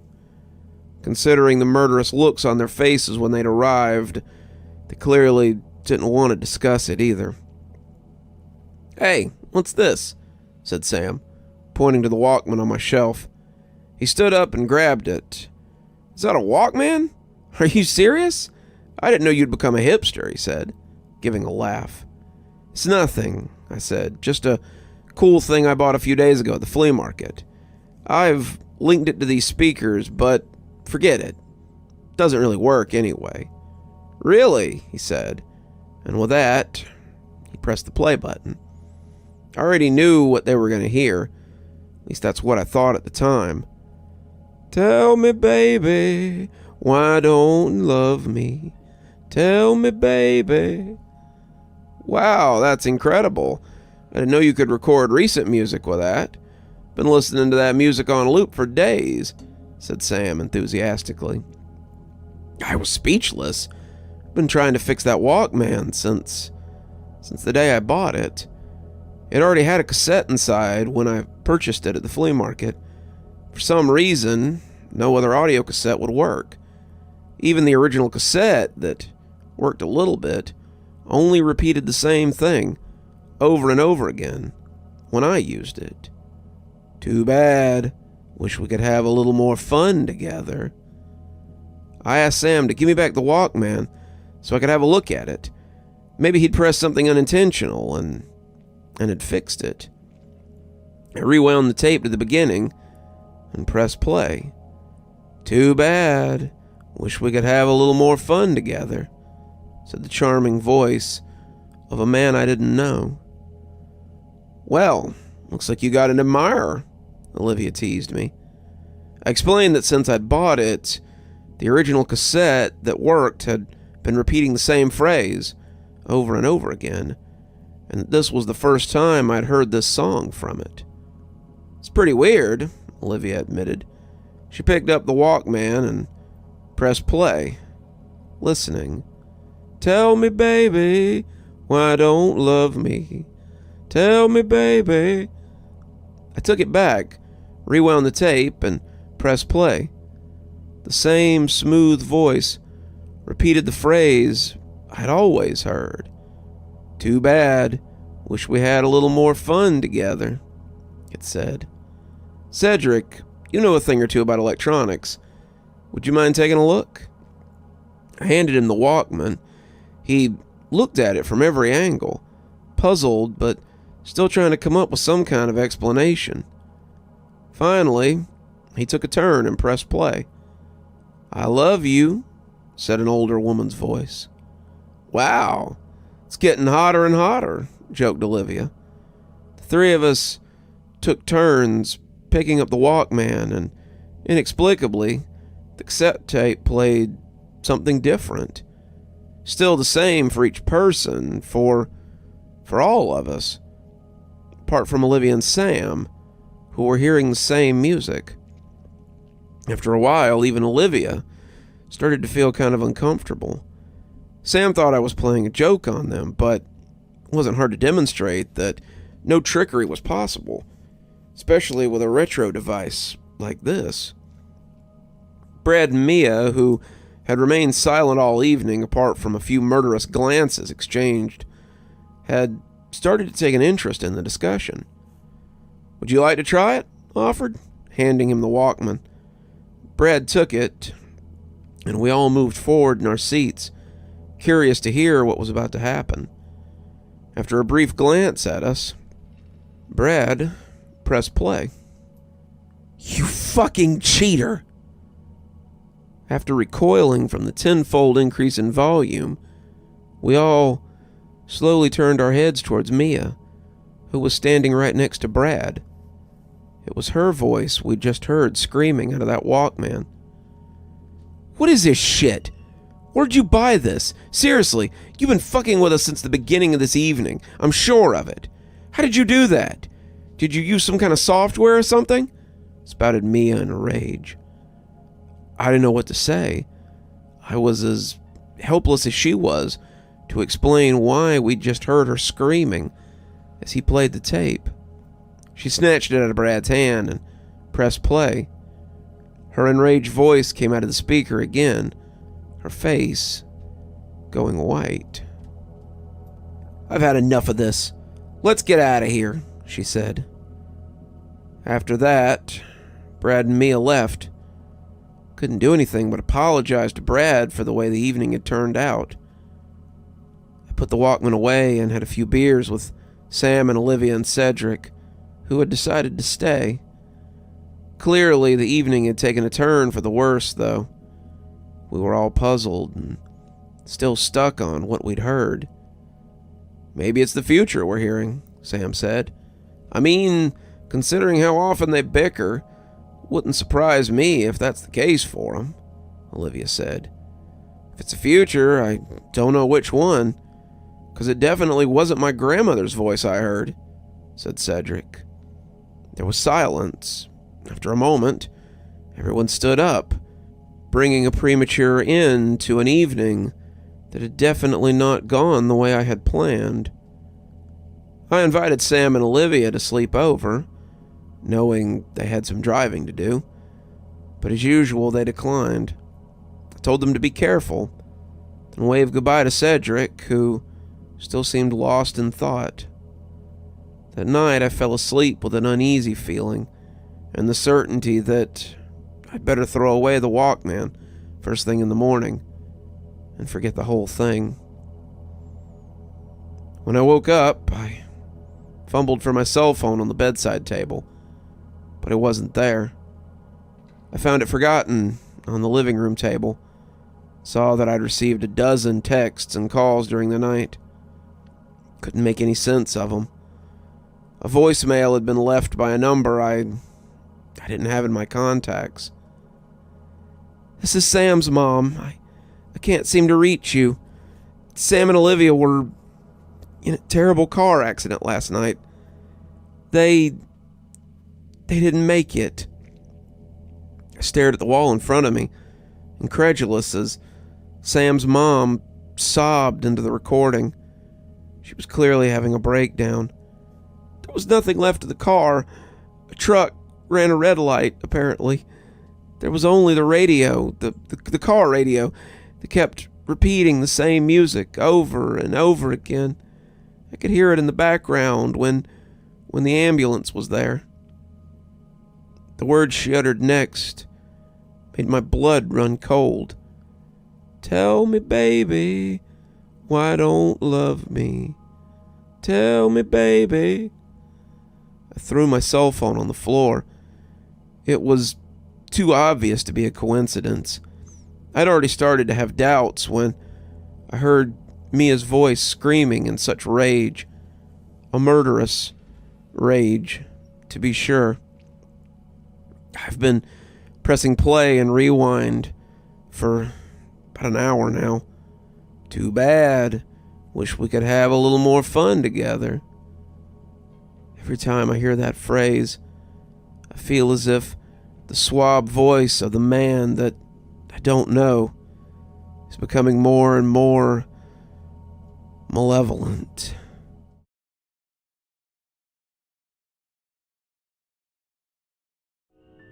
I cautiously entered the dimly lit movie theater, drawn by an irresistible curiosity. The plush seats seemed to call my name, and as I settled in, the film began. Mesmerized, I soon noticed an unsettling sensation as my skin merged with the chair. Panic set in as the movie transformed into a surreal nightmare, mirroring my own descent into an inescapable fusion with the cursed seat. The moment I sat down in the worn, velvety chair, an otherworldly hush had enveloped me. The film flickered to life on the ancient screen, casting an eerie glow across the nearly empty theater. The narrative started innocently enough, but as the minutes passed, I felt an inexplicable pull, as if an invisible force was stitching my essence to the fabric beneath me. My initial fascination turned to horror as the scene on the screen began to warp and distort. The characters' faces contorted into grotesque masks, the once coherent plot unraveling into a maddening tapestry of disjointed images. Simultaneously, the chair seemed to tighten its grip on me, merging my skin with its surface in an unsettling unison. Desperation clawed at my mind as I attempted to free myself from the insidious embrace of the chair, but it clung to me with an unholy trinity. The boundaries between reality and the film blurred, as though the movie itself had become a malevolent force determined to consume my very being. As the cinematic madness unfolded, I could feel my identity unraveling, much like the fragmented storyline on the screen. The theater's atmosphere grew increasingly oppressive, as if the walls themselves were closing in on the macabre spectacle. I screamed, but the sound echoed back at me, distorted and haunting. In the surreal descent into horror, I became part of the grotesque tableau. My body melted into the chair, the boundaries of self dissolving into the nightmarish fusion. The movie's imagery seeped into my consciousness, and I found myself reliving scenes of my own life, distorted and warped by the malevolent magic of the cursed theater. The once comfortable seat transformed into an instrument of my own torture, a prison of flesh and fabric. The film's climax mirrored my own descent into madness, the boundaries between the movie and my reality disintegrating into a chaotic amalgamation of horror. As the last frames of the film played out, I was left trapped in a grotesque synthesis of person and chair, my consciousness forever entwined with the cursed cinema experience. The flickering lights of the screen cast an eerie glow on my distorted form, a silent treatment to the malevolent power that had consumed me within the confines of that ominous movie theater. Suddenly, the dissonant whirlwind of the movie's madness reached a crescendo, and the screen transformed into a distorted reflection of my own tormented visage. I found myself staring back at another unsuspecting soul, sitting in a different theater, captivated by the allure of the same cursed film. A strange sense of duality overcame me as I observed the new victim, their face etched with a mixture of awe and horror. The chair beneath them seemed to pulsate with the same malevolent energy that had ensnared me moments before. I tried to scream a warning, to convey a ghastly fate that awaited, but my voice was lost in the nightmarish symphony of the cinema. As the scenes on the screen unfolded, a macabre metamorphosis began. The new victim's surroundings twisted and distorted, mirroring the surreal descent that had marked my own horrifying journey. The chair eagerly embraced its new occupant, merging with their very essence as the fabric of reality unraveled around them.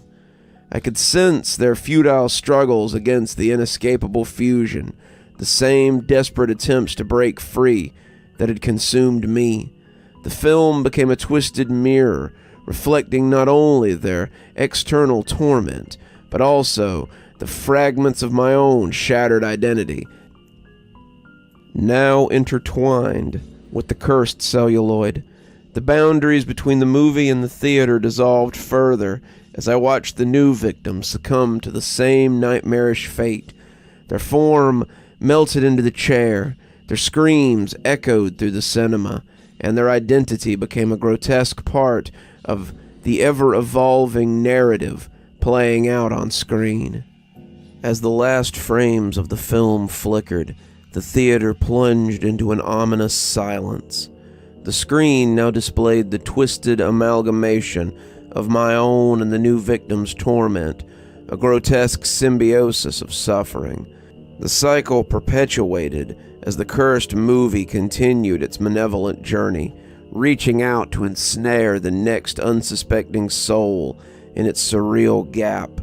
I was left to watch from within the cinematic abyss, a spectral observer forever bound to the cursed film, my essence now an integral part of its dark narrative, as the cycle of horror unfolded in new theaters, claiming victims in a never-ending cascade of macabre transformations. As the cycle of torment perpetuated, I found myself in a nightmarish limbo, an eternal observer trapped within the spectral confines of the cursed film. The theater became a twisted stage, and my experience devolved into a chaotic dance with the macabre scenes playing out on screen. The new victims, one after another, succumbed to the sinister allure of the cursed movie. I watched as their faces contorted in horror, mirroring the anguish I had experienced with my own identical unraveling. The distorted echoes of their screams resonated through the theater, forming a dissonant symphony that further fueled the descent into madness. Time lost its meaning in this surreal purgatory as I bore witness to an endless procession of souls ensnared by the malevolent cinematic experience. The boundaries between reality and fiction blurred, and I questioned whether I was witnessing a grotesque reality or a nightmarish fantasy. With each repetition, my own consciousness fractured further, the fabric of my sanity unraveling like the scene on the screen, leaving me suspended in a state of perpetual horror. I screamed, but the sound was absorbed by the eerie silence of the void. The theater itself seemed to warp, its walls pulsating with an otherworldly energy that echoed the torments unfolding within. Shadows danced in the grotesque patterns, and the flickering lights on the screen cast haunting shadows that played tricks on the frayed edges of my sanity. The film became a twisted reflection of my own shattered psyche, an ever-changing montage of memories, fears, and nightmares. I could no longer distinguish between the movie's narrative and the fragments of my own consciousness. I was a nightmarish kaleidoscope of suffering, repeating endlessly in a relentless loop. As the new victims melted into the cursed chairs, I felt a perverse connection with each tortured soul. The boundaries between their agony and mine blurred, and I descended further into the depths of a madness that seemed to stretch into eternity. I longed for release, but the cursed film held me in its relentless grip, a prisoner of my own spectral existence.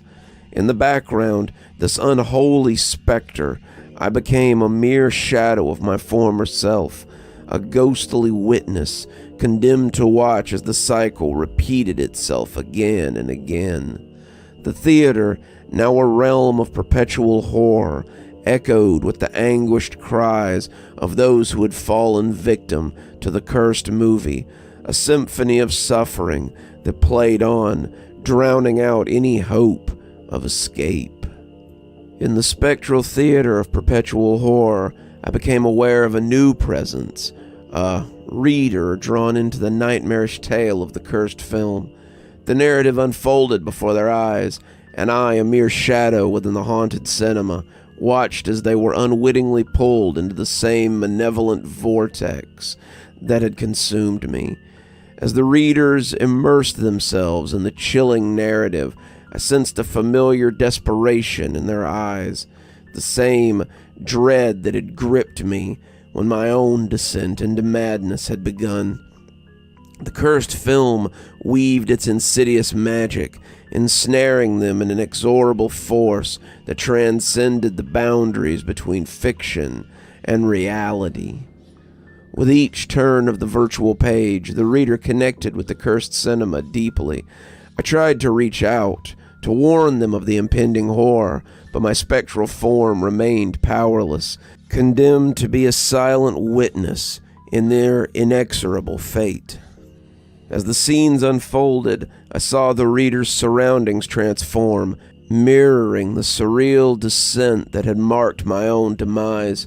The chair beneath them pulsed with an unholy energy, and the familiar fusion between person and seat began, sealing their destiny in a cursed embrace. Their screams echoed through the digital corridors of the narrative, a haunting chorus that reverberated within the confines of the story. The reader fought against the inescapable fusion, just as I had, their struggles mirroring the futile resistance that defined my own journey into madness.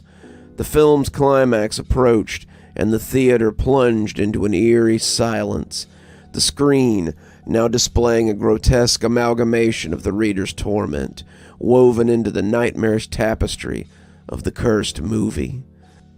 As the final frames played out, the narrative reaching its crescendo, I felt a strange sense of connection with the reader, bound by the shared agony of our intertwined fate. In a dramatic twist, the virtual boundaries between the cursed cinema and the reader's reality seemed to shatter. The haunting shadows of the theater extended beyond the story, enveloping the reader in an all-encompassing darkness. The screen flickered, glitched, and then abruptly went black. Silence lingered, leaving me in an eerie stillness as I waited for the resolution of the reader's fate.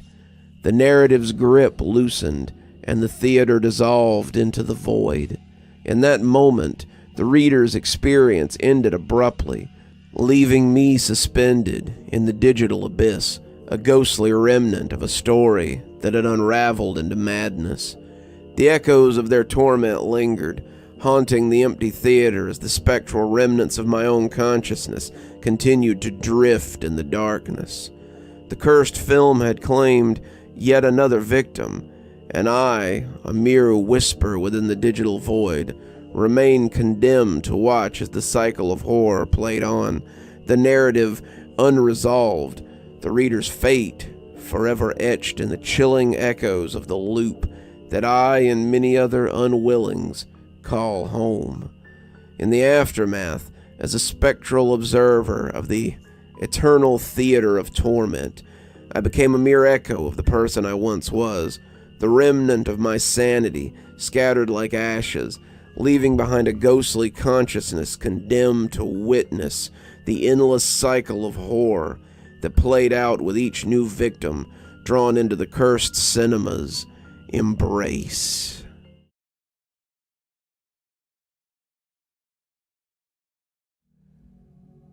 The midnight minutes had been summoned.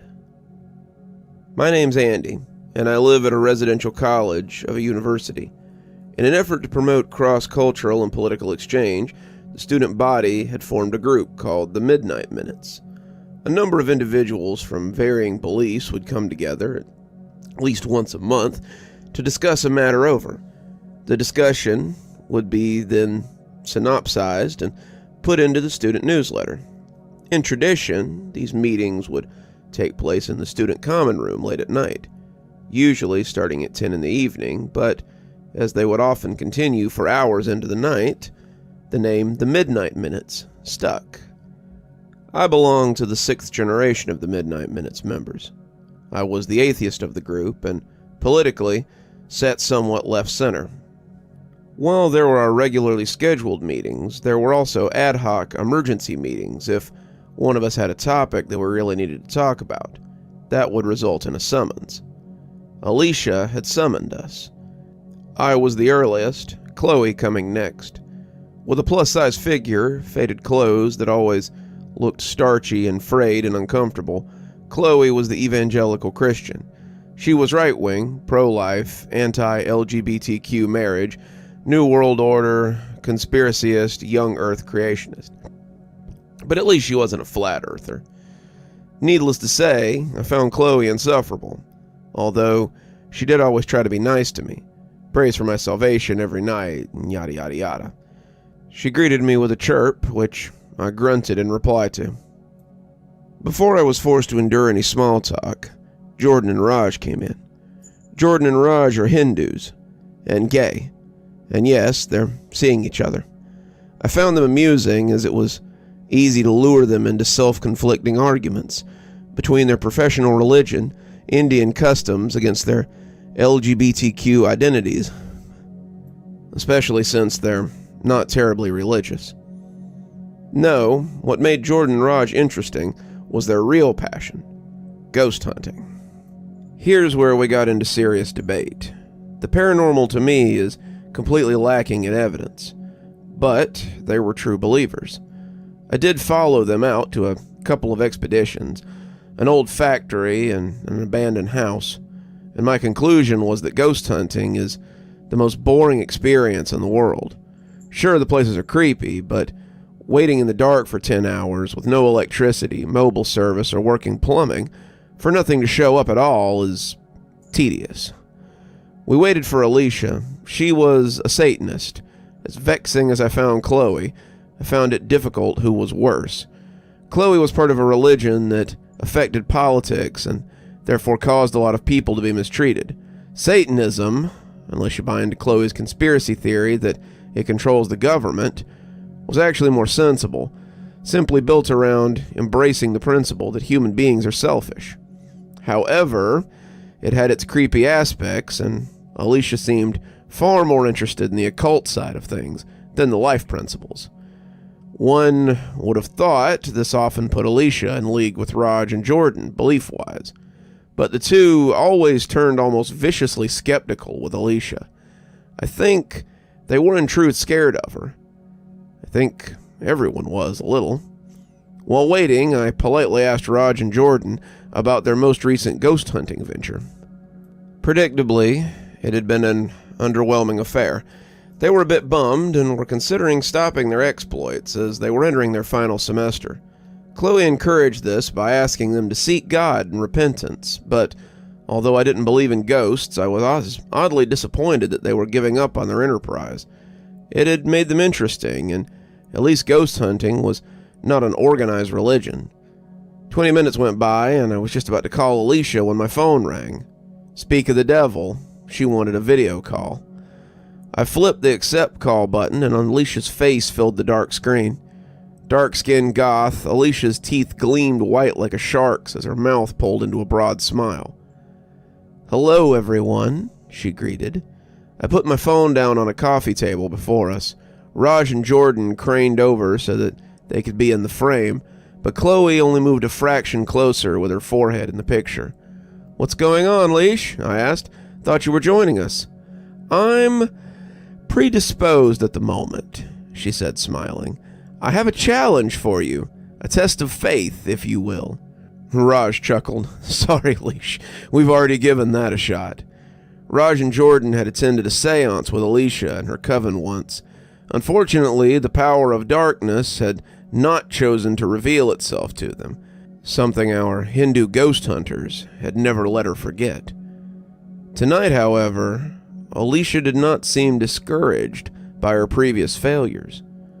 "Oh, but you're really going to love this one," she replied, her voice lowering into a hiss. "There's a little house in the suburbs out here. I've just recently gotten to know the owner and stayed over myself. It's the real deal. She's invited all of us over to spend the night on Saturday. If you can last a night, that is." "One of your Satanist friends, Leash? Got us a bit of a haunted house attraction? Some Halloween fun, maybe?" "Not at all," Alicia interrupted. "Bring anything you want to investigate. Infrared cameras, ultraviolet torches, X-ray vision goggles, anything. You can even visit early, if you like." Chloe piped up in a shrill voice. "I'm sorry, but I came to these meetings to represent Jesus and share the word of God. I wish you all would stop turning these groups into a way to interact with Satan and his minions." Chloe had a point. This was meant to be a discussion group. "Faith a little shaky these days, Jesus girl?" Alicia sneered. Chloe sighed and rolled her eyes. Then she got up and made to leave. Before she did, though, she looked at us three boys solemnly. "The Holy Spirit is telling me you shouldn't go ahead with this. I'll be praying very hard for all of you. Good night."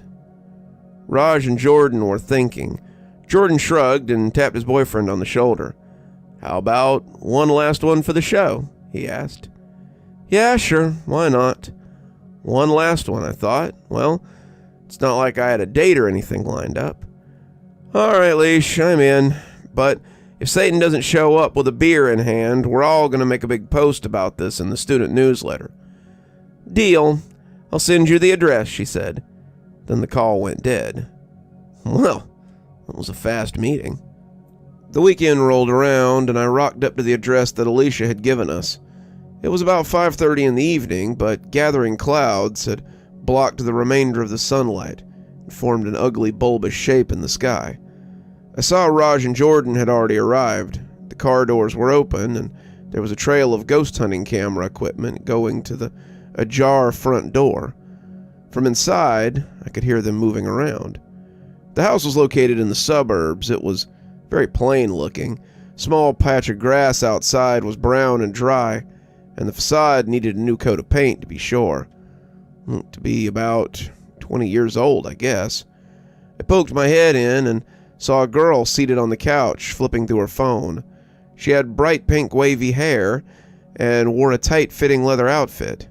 She looked up at me with her bright pink contact lenses and flashed me a smile. This appeared to be Alicia's friend that we would be hanging out with. But she was also kinda hot. "Hi," she greeted me. "You must be Andy. Welcome to my house. My name's Ella." She grabbed my hand and shook it. "Come on in. Let me give you a tour before I leave for the night." "You're not staying?" I asked. "Oh no. Best to let you all experience the fright for yourself. As unlucky last, this here's gonna be your bed." She waved her hand at the long sofa in the living room. "Your friend's got the guest room upstairs." "I'll survive," I said, putting down my overnight bag by the couch. "Come on round then. It's not a big place. Back here's the kitchen. You're welcome to anything in the fridge or pantry. This is the basement door. Most haunted place in the house, usually. That's where she lives, at least." "She?" I said. "Oh yeah," Ella replied with a wicked grin and glanced at me sideways. "You're welcome to go down and say hi if you've got the balls, but even if you don't, she'll likely come up to visit at some point of time during the night. When she does, I'd advise you to go upstairs. I don't think she goes upstairs, or just make a new friend, right? I'm sure she's lovely, but she's never wanted to talk to me." Ella ended, giving a mock pout. "Right." Ella laughed. "You're a tough one. I like you. You don't believe in ghosts anyway, do you? Alicia told me so. Come on upstairs." She led me up the stairs that were by the kitchen entrance. I saw Raj and Jordan fussing over a mess of equipment on the floor. Jordan waved at me. "This here's the guest room your friends are in, and back over there is the spare bathroom. To the front is my bedroom. I've locked it, and I hope I can trust you all to respect my privacy." Sure, no problem," I said. "Okay then, good luck, guys." Raj and Jordan yelled out their thanks and goodbyes. I followed Elle out to the front door where her bag was. She slung it over her shoulder and walked to her car in the garage. "Is Alicia going to show up tonight?" I asked before she got in. She didn't say. "Oh, I'm pretty certain she'll show up eventually," Ella said, smiling as she got in the car. "All right, yes, one last thing. I told your friends this too. The challenge is you have to stay through the night. There will be a lot of scary things going down, but when morning comes, you'll all be safe. If it really gets to be too much, then just leave. No judgment, but you look like a guy who knows how to handle himself." Was that a flirt? I decided it was now or never. "Hey, think I could get your number sometime?" She looked at me with a surprised smile and a glinting pink eye. Then she laughed. "Tell you what, tough guy, if you're still here when I get back in the morning, I'll give you my number." She backed out of her driveway into the road and stopped. "And hey," she yelled, "don't go into my room. That's the only real rule." With that, and a wink, she revved off. It started to drizzle. I looked up at the sky. It felt like the start of a high school essay. It was a dark and stormy night and all that, and 3 idiots were staying overnight in a stranger's house, looking for ghosts. Lightning flashed in the distance, and for a moment, I had a strange vision. Across the road was a small park with a few stunted trees in it. One of those trees in the lightning flash had appeared to be a very large hand sticking up from the ground, and on the tip of the forefinger it had Alicia's face smiling at us. Then the vision was gone. I stared into the growing gloom, couldn't make out anything as the low peals of lightning thunder caught up and rumbled over the house. I glanced to my side and saw one of Raj and Jordan's torches conveniently nearby. I grabbed it and shone it back into the darkness where the trees were. Just some twisted old trees. I sniggered at myself. Could it be that I was getting spooked? My society would be disappointed at my lack of rational reasoning. A burst of static made me jump and spin around. It was Raj testing out his EVP machine. I sighed deeply. I hated those things. Shaking my head, I shut the front door. The air was humid and I was sticky from the day, so I thought perhaps I'd have a shower before ordering some pizza for dinner. The shower was good, nice pressure, it was hot. I stepped out and dried myself and went over to the mirror. It had steamed up, and I was just about to wipe off my reflection when I saw the writing on it. For a second, I thought it was written in some foreign language, but instead it was just written in reverse. 1 for yes, 2 for no. I chuckled. Now, this was an elaborate prank. I was pretty sure no one had crept into the bathroom while I was showering to write on the mirror, but it had been someone that had written on the mirror beforehand so that when the steam condensed, the writing would be revealed. Satisfied with my rationalism, I wiped the condensation off the mirror, but the writing wouldn't come off. I looked closely at it, and it seemed the steam and writing was on the other side of the mirror glass. Eventually, the steam on that side faded, and so did the writing. Weird, I thought.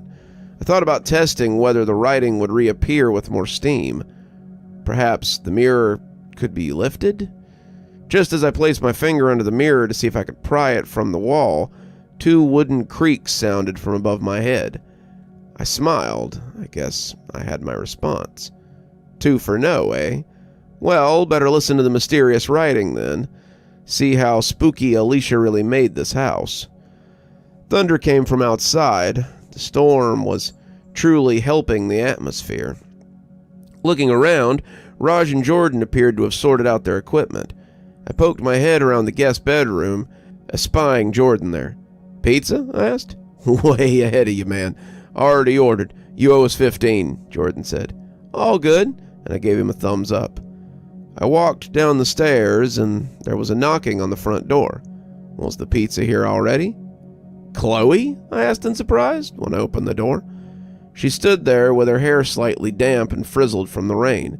"Look, I'm not here to stay. I'm here against the advice of my pastor." "Okay. Could you please not stay overnight here?" I gave her an incredulous look. "You came all the way here to ask us not to stay overnight?"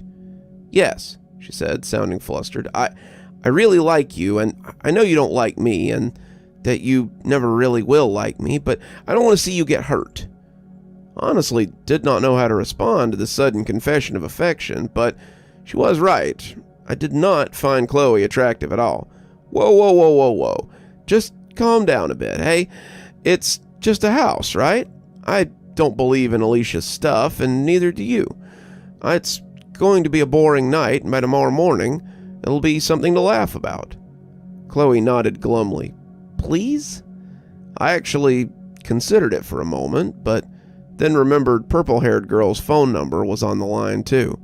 "Nah, I'm good. I'll be praying for you," Chloe said. Then she hurriedly took off in the rain as fast as her legs could take her back to her car. The rain was heavy now. I could only just make out the silhouette of her car at the main road and the beams of her headlights as they came on. They drove off into the night. 2 knocks sounded from the wood overhead. I sighed irritably. I was letting the house get to me, but it sounded like I should not have let Chloe drive away. Still, what was I going to do? As Chloe's car drove off, a motorcycle came to take her place. It was the pizza delivery guy. Raj, Jordan, and myself sat around the living room eating pizza. I shared a six-pack that I had brought with us, too. Raj explained the setup they had. The main attraction of the house was the shadow girl who lived in the basement. They had set up cameras in the kitchen, trained on the door, both night vision and infrared. There were 3 other cameras, too, one viewing the kitchen from another angle, another viewing the hall from the front door, and one panning the exterior of the house. They asked me if I was cool being in the footage while I slept, and I told them I didn't mind. After the pizza, Raj and Jordan decided to go back up to their room to view the cameras. I decided I did not want to be a third wheel and just stay downstairs. They left, and very quickly, the boredom set in. I was scrolling through my phone and social media for about an hour on the sofa when I heard a double knock. I jumped out of my chair in surprise. There in the window was a face with white teeth, laughing in a strange, mechanical way. Leash? What the hell? Rain had drenched her hair, and while I couldn't see much of her through the black pane, the skin on her face gleamed from the inside light. Enjoying yourself? Yeah, do you want to come inside? Oh, yes, we would love to. Could you open the door for us? We? Chloe's face popped up into view. She looked unwell, and her head was at an angle. Her wet hair was strewn limply across her face. Met her on the way here, Alicia explained. Car trouble. Chloe's face made odd, jerky movements as if to nod. Let us in. Then, both their heads slid out of view towards the front door. I stood up and got to the door, but no sooner had I put my hand on the handle than 2 loud knocks sounded from inside the house. I turned my head, looking for where the sound had come from. 2 for no. There was a screaming and commotion upstairs. I turned around to see Raj and Jordan tearing down the stairs. They jumped on me and dragged me back up the stairs. I was yelling, too shocked to put up much resistance. They threw me into the guest room and slammed the door shut and locked it. What the hell, guys? Alicia and Chloe are out there. Jordan looked at me. His face was ashen gray and his eyes were wide.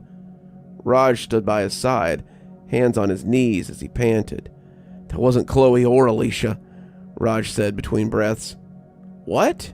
They looked like worms, Jordan stammered. The hell are you guys talking about? Giant worms with human faces, Alicia and Chloe's faces, and one more. I saw them on the camera. I frowned, trying to understand. A single knock sounded from somewhere in the room. One for yes. Yes, there was a giant worm with human faces trying to get in. Yes, I'm seriously entertaining the notion that a ghost is communicating with me through knocks on wood. All right, I said, standing up laughing. Didn't think you guys would be all too serious to get together and try to pull such a prank on me, but you're going to have to do a lot better than human-faced worms to make me believe in the supernatural. Just at that moment, there was a flash of lightning, and the lights went out. I could hear Jordan cursing away in the darkness. A couple of moments later, he had switched on a flashlight. It darted over to me, then over to Raj. Raj was staring at his laptop screen. I flipped the light switch behind me up and down, but nothing happened. Then I realized the laptop was still working because it was on battery power. Apparently the rest of the cameras were too. Raj was pointing at something on screen to Jordan. Reluctantly, I went over to have a look. The basement door was now wide open. The night vision cameras showed nothing but an old dusty staircase leading downwards into the gloom. But something started happening on the infrared camera. A cold spot was rising up from the stairs. The blob took on a somewhat humanoid shape. A little girl, maybe? Then it moved off camera. We all stared at the camera that was looking into the kitchen from another angle. That's where the shape would have moved into from the first camera. It wasn't infrared, so we couldn't tell where the cold spot was. The kitchen simply appeared to be empty. There was nothing. Lightning flared up through the windows. I was expecting to see Alicia and Chloe's heads against the window panes, but the window was black. Then slowly, the cupboard beneath the sink opened up all by itself. Despite the insanity of the situation, I couldn't help the thought crossing my mind that the cupboard could have been opened by someone with a string somewhere off camera. This must have been a prank cooked up by Alicia, but how had she gotten the other three roped into this? Particularly Chloe. I knew that was going to be a hard sell in of itself.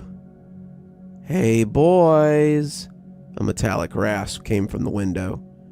We all turned to find Alicia staring at us through the window. "Aren't you going to let me in?"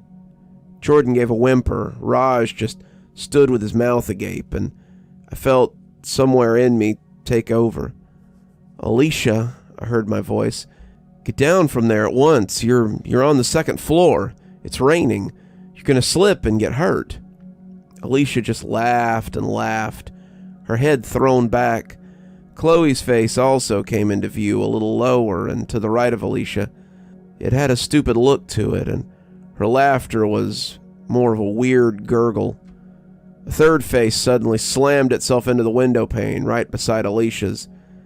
It was the pizza delivery guy. Another smash against the window, and there was a crack in the glass. The delivery guy's nose appeared to be bleeding and broken. There was a flash of lightning, and the three people outside were silhouetted by it. They weren't human faces on worms. They were heads on fingers, connected to a hand as large as a tree. And then they were gone in a flash of lightning. Raj and Jordan were both crying now, unmoving. I was blinking like an owl, trying to understand what I'd just seen. We gotta get out of here," I heard Jordan say weakly. I turned to look at him. He looked like a blubbering mess. We gotta go," he roared, grabbing Raj by the shoulder. She said we could just leave, right? Let's get out of here. I don't know what the hell that thing is or where it was doing, but I'm not staying here another minute." I tried to intervene, but Jordan had kicked open the door and dragged Raj out through it. I groaned and had the sense to grab a torch, following the two into the dark corridors. Well, this was more exciting than the other ghost expedition, at least. I really would have to get Alicia to tell me how she was achieving all these special effects. We all stumbled onto the landing, and I swung the torch around and back and forth. I was about to lead us all down the stairs when two knocks came from overhead. I paused for a moment. The night air was cold and clammy, but the air from the stairs was freezing.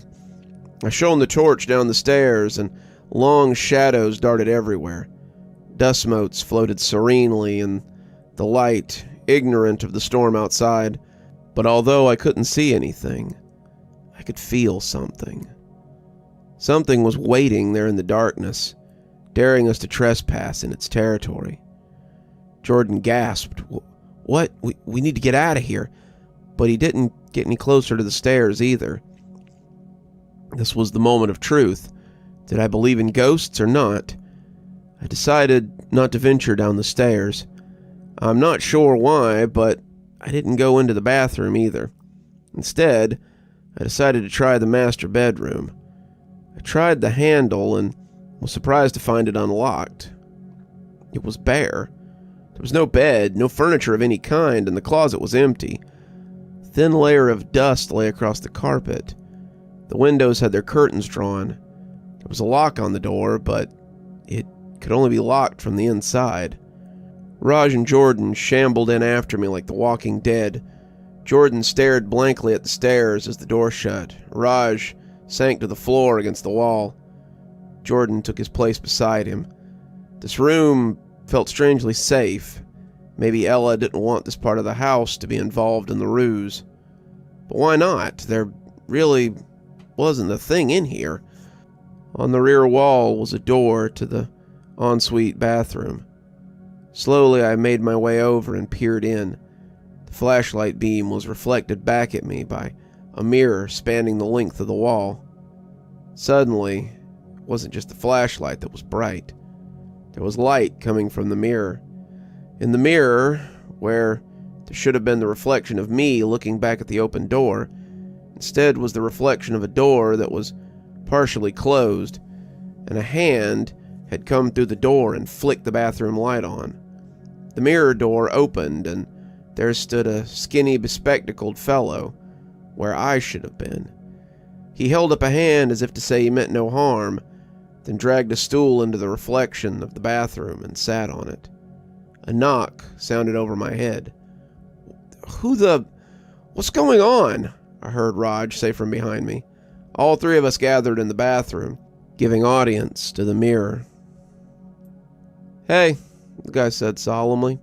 This is some kind of trick. Is this a screen or two-way mirror? I asked, touching the glass surface. The guy in the mirror shook his head. Sorry, it's not. My name's Josh, and this is going to sound insane, but I need to start by saying I'm sorry. I didn't know it would turn out this way. Raj came closer. Are you in the mirror? Josh grimaced. Guess so.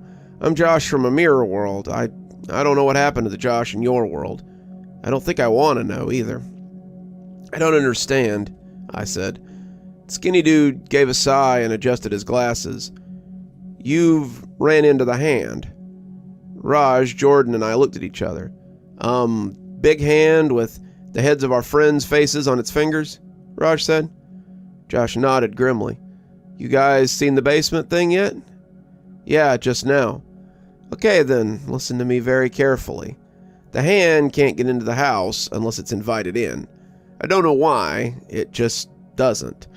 I don't know what it is, I don't know who or where it comes from, but every new moon, it hunts anyone who comes into this place. As long as no one invites it in, you're safe. But if someone invites it in, you need to find the tunnel. The tunnel? I asked. Yes, the tunnel. The basement thing. Did you see if she interacted with anything? Yeah, the kitchen sink drawer, Jordan said. Josh winced. That'd be right. If you look there, you'll find a black tunnel. It's the only safe place from the hand if it gets in the house. If you go into that tunnel, only go as far as you need for safety. Don't explore it. Wait to hear a knock from the house. Usually sounds like someone rapping on wood. Only come out if you hear a knock. One knock, not two. Why can't we just drive off? Jordan asked. The girl we met here said we could just leave. Josh gained an angry look. Don't trust anything she told you. Anyone who comes into this house on a new moon is marked. The hand will hunt you wherever you go. How do you know all this? Raj asked. Again, sorry. I was caught in a bad place. I made a deal with the devil, maybe the devil, in exchange for my life. Took his book and passed it to the mirror demon. She's the purple-haired girl you met. I didn't know it would release her from your world. The lights in the mirror flickered. I don't have much time. Don't invite the hand in. Go into the tunnel if you need to, but don't explore it. The devil waits inside. Wait for the knock. And please, if you find the book, burn it. I'm so sorry. Then the mirror went dark, and the three of us were staring at our own reflections. My incredulity kicked in, and I turned to Raj and Jordan. Look, I don't know if you guys are in on this whole thing. My guess is that you must be. That is some really cool makeup and special effects you guys needed to pour into making that hand thing. Those film studies courses at uni are really paying off, I guess. But all we gotta do is not invite the freaky hand puppet thing in till morning, right? Raj and Jordan looked at each other. You still think this is a prank? Raj sputtered. Sorry, dude, I don't believe in ghosts. Raj looked as if he was about to hit me when Jordan shushed both of us. He indicated that we should listen. There, past the sound of the rain, I could hear a car engine. Someone had come to the house. Cautiously, Jordan opened the bedroom door. It was still dark outside in the landing area, but the chilly air from the stairs was no longer present. The three of us tiptoed out. By the light of the torch, made our way downstairs, just as the front door opened. Hey, boys, came the voice from a silhouette in the doorframe. Ella? I asked. Told you about not entering my room, didn't I? I couldn't make out her features in the dark, but We could see her waggling her fingers at us. "Oh well, you break one rule, I break one rule." "Oh, handy," Ella called out into the night. There was an odd shuffling noise, and a disturbing shadow approached the doorframe. "Come on in." A long, tubular shape, with long hair attached to it, jutted from around the doorframe and looked at us. Ella stepped inside with a welcoming wave. The other finger joined it. Chloe's face was upon the thumb, Alicia's on the index finger, and the delivery guy was on the middle. It was truly a surreal sight watching the giant gray hand reach in through the door, a vacant face of its first 3 fingers, smiling eagerly and hungrily. I had the wind knocked out of me as Raj pushed me into the kitchen. Raj, Jordan, and I turned into a jumble of limbs hurtling towards the kitchen sink. I got shoved into a small black hole in the undersink. Raj was in too, practically on top of me. We both wiggled further in, and I couldn't tell if Jordan was in because Raj was in the way. But there was this awful shriek and scuffle and a sudden whomp with a heavy curtain closing, and everything went dark after that. Raj was screaming incoherently and kicking furiously against a wall. It dawned on me that there were only 2 of us in the tunnel, and Raj was kicking a wall where the entrance had been.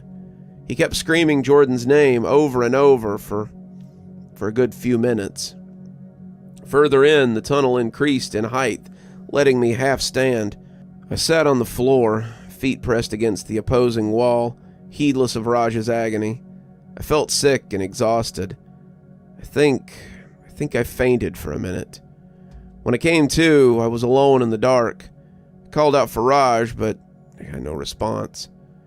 On my hands and knees, I started feeling my way around. By feeling the wall, I made a guess as to which one the entrance had been. It was still solid. Then, I slowly felt my way down the passage. The tunnel ceiling was never high enough for me to stand up straight, so I found myself crawling most of the time. I kept thinking I would bump my head against something. It was pitch black, and it was all I could do not to piss myself. I didn't recall being afraid of the dark. I guessed my genetic primordial memories were kicking in as much as my rational mind was telling itself that there was a good explanation for everything that was happening tonight. What was this place? We had entered the walls of the house, right? Had we gone under the house? I hadn't noted any elevators or changes in elevation, but that was the only thing that could have made sense. Otherwise, I should be on the outside of the house. Somewhere along the corridor, I felt a strange lump of dusty fabric that I instinctively recoiled from. Then I saw a faint light and recognized the torch. It must be Raj. I shuffled down the tunnel faster and entered a hall. First thing that hit me was the smell of excrement.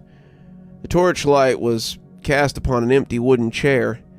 It looked ornate with a high back. There was a nasty black stain on it, as if something had rotted there. The stain glistened like slime. There was a distinct footprint in the dust upon the ground that led to an opening on the opposite side of the room. Raj was kneeling before the empty chair, prostrate and naked. He had soiled himself and was mumbling incoherently. Slowly I approached and picked up the torch beside him. I didn't know why, but I didn't say a word. My brain had finally gone numb trying to understand things and was oddly quiet for once. I jabbed Raj under an armpit and somehow managed to drag him back into the tunnel. We passed by a disturbing lump of cloth. I must have touched it earlier. Struggling with his weight and trying to hold on to the torch, I incredibly made it back to where we had started. That's where I dropped him on the floor and sat myself back down, trying to catch my breath. The stink of excrement was unbearable, but I did not want to go any closer to the hall with the chair in it. I turned off the light to conserve the battery. I don't know how long we waited there in the dark. It could have been minutes, could have been hours, but suddenly I became aware of the opening in the wall again. I could just make out the kitchen. There was orange sunlight coming in through the windows as they lit up. I could hear birdsong coming from a distance, and the cherry wood furniture was warm and welcoming. "Morning," I heard Raj gasp. He got to his knees and started to stiffly crawl for the exit. "Morning. We're safe," I sputtered, starting to cry. That's when I heard 2 knocks on the wood. I was going to grab Raj by the heels, but I was too late. A giant gray finger with Jordan's head on it had reached down into view. Its mouth was open, impossibly wide, and it clamped down on Raj's neck with a sickening crunch. Screaming, Raj was dragged out of the tunnel and up out of view. There was a horrid sound of pulpy fruit being squashed. Then nothing. I stared at the tunnel's entrance for a long time, barely daring to breathe. When I made the slightest movement towards it, I heard 2 sharp taps and froze in place. A bizarre shadow blotted out the sunlight in the kitchen, and very slowly, 5 faces lowered into view, upside down.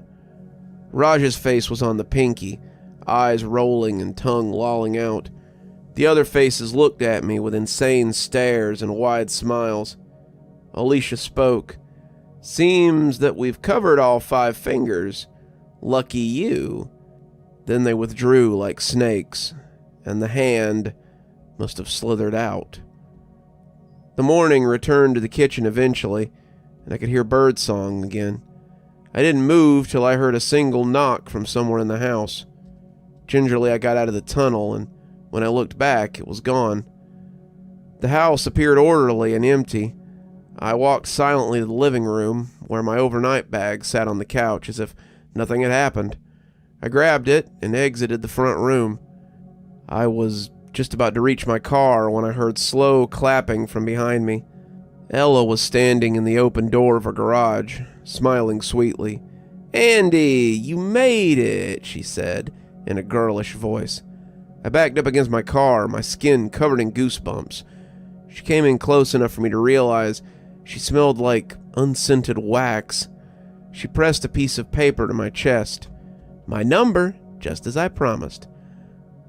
Yeah, thanks," I mumbled. Then, pathetically, I scrambled into my car, taking in a deep, sobering breath, and sped off. Ella watched me go, hands on her hips and still smiling. I've been trying to tell myself it's all been some sort of nightmare, a hallucination. I've pored over the scene again and again, but many defy any explanation. I haven't seen the others all week at college. I haven't dared go to the police. I haven't dared to tell anyone. I keep telling myself that it was a very, very elaborate prank, and they'd show up one evening laughing. I'd laugh too and tell them it had been a good one. But they haven't turned up.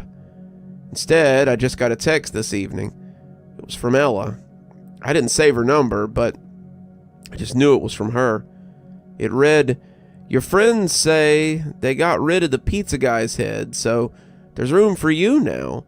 They say the Midnight Minutes have been summoned." There's a soft thumping from the windows, and I don't dare turn around to see what it is.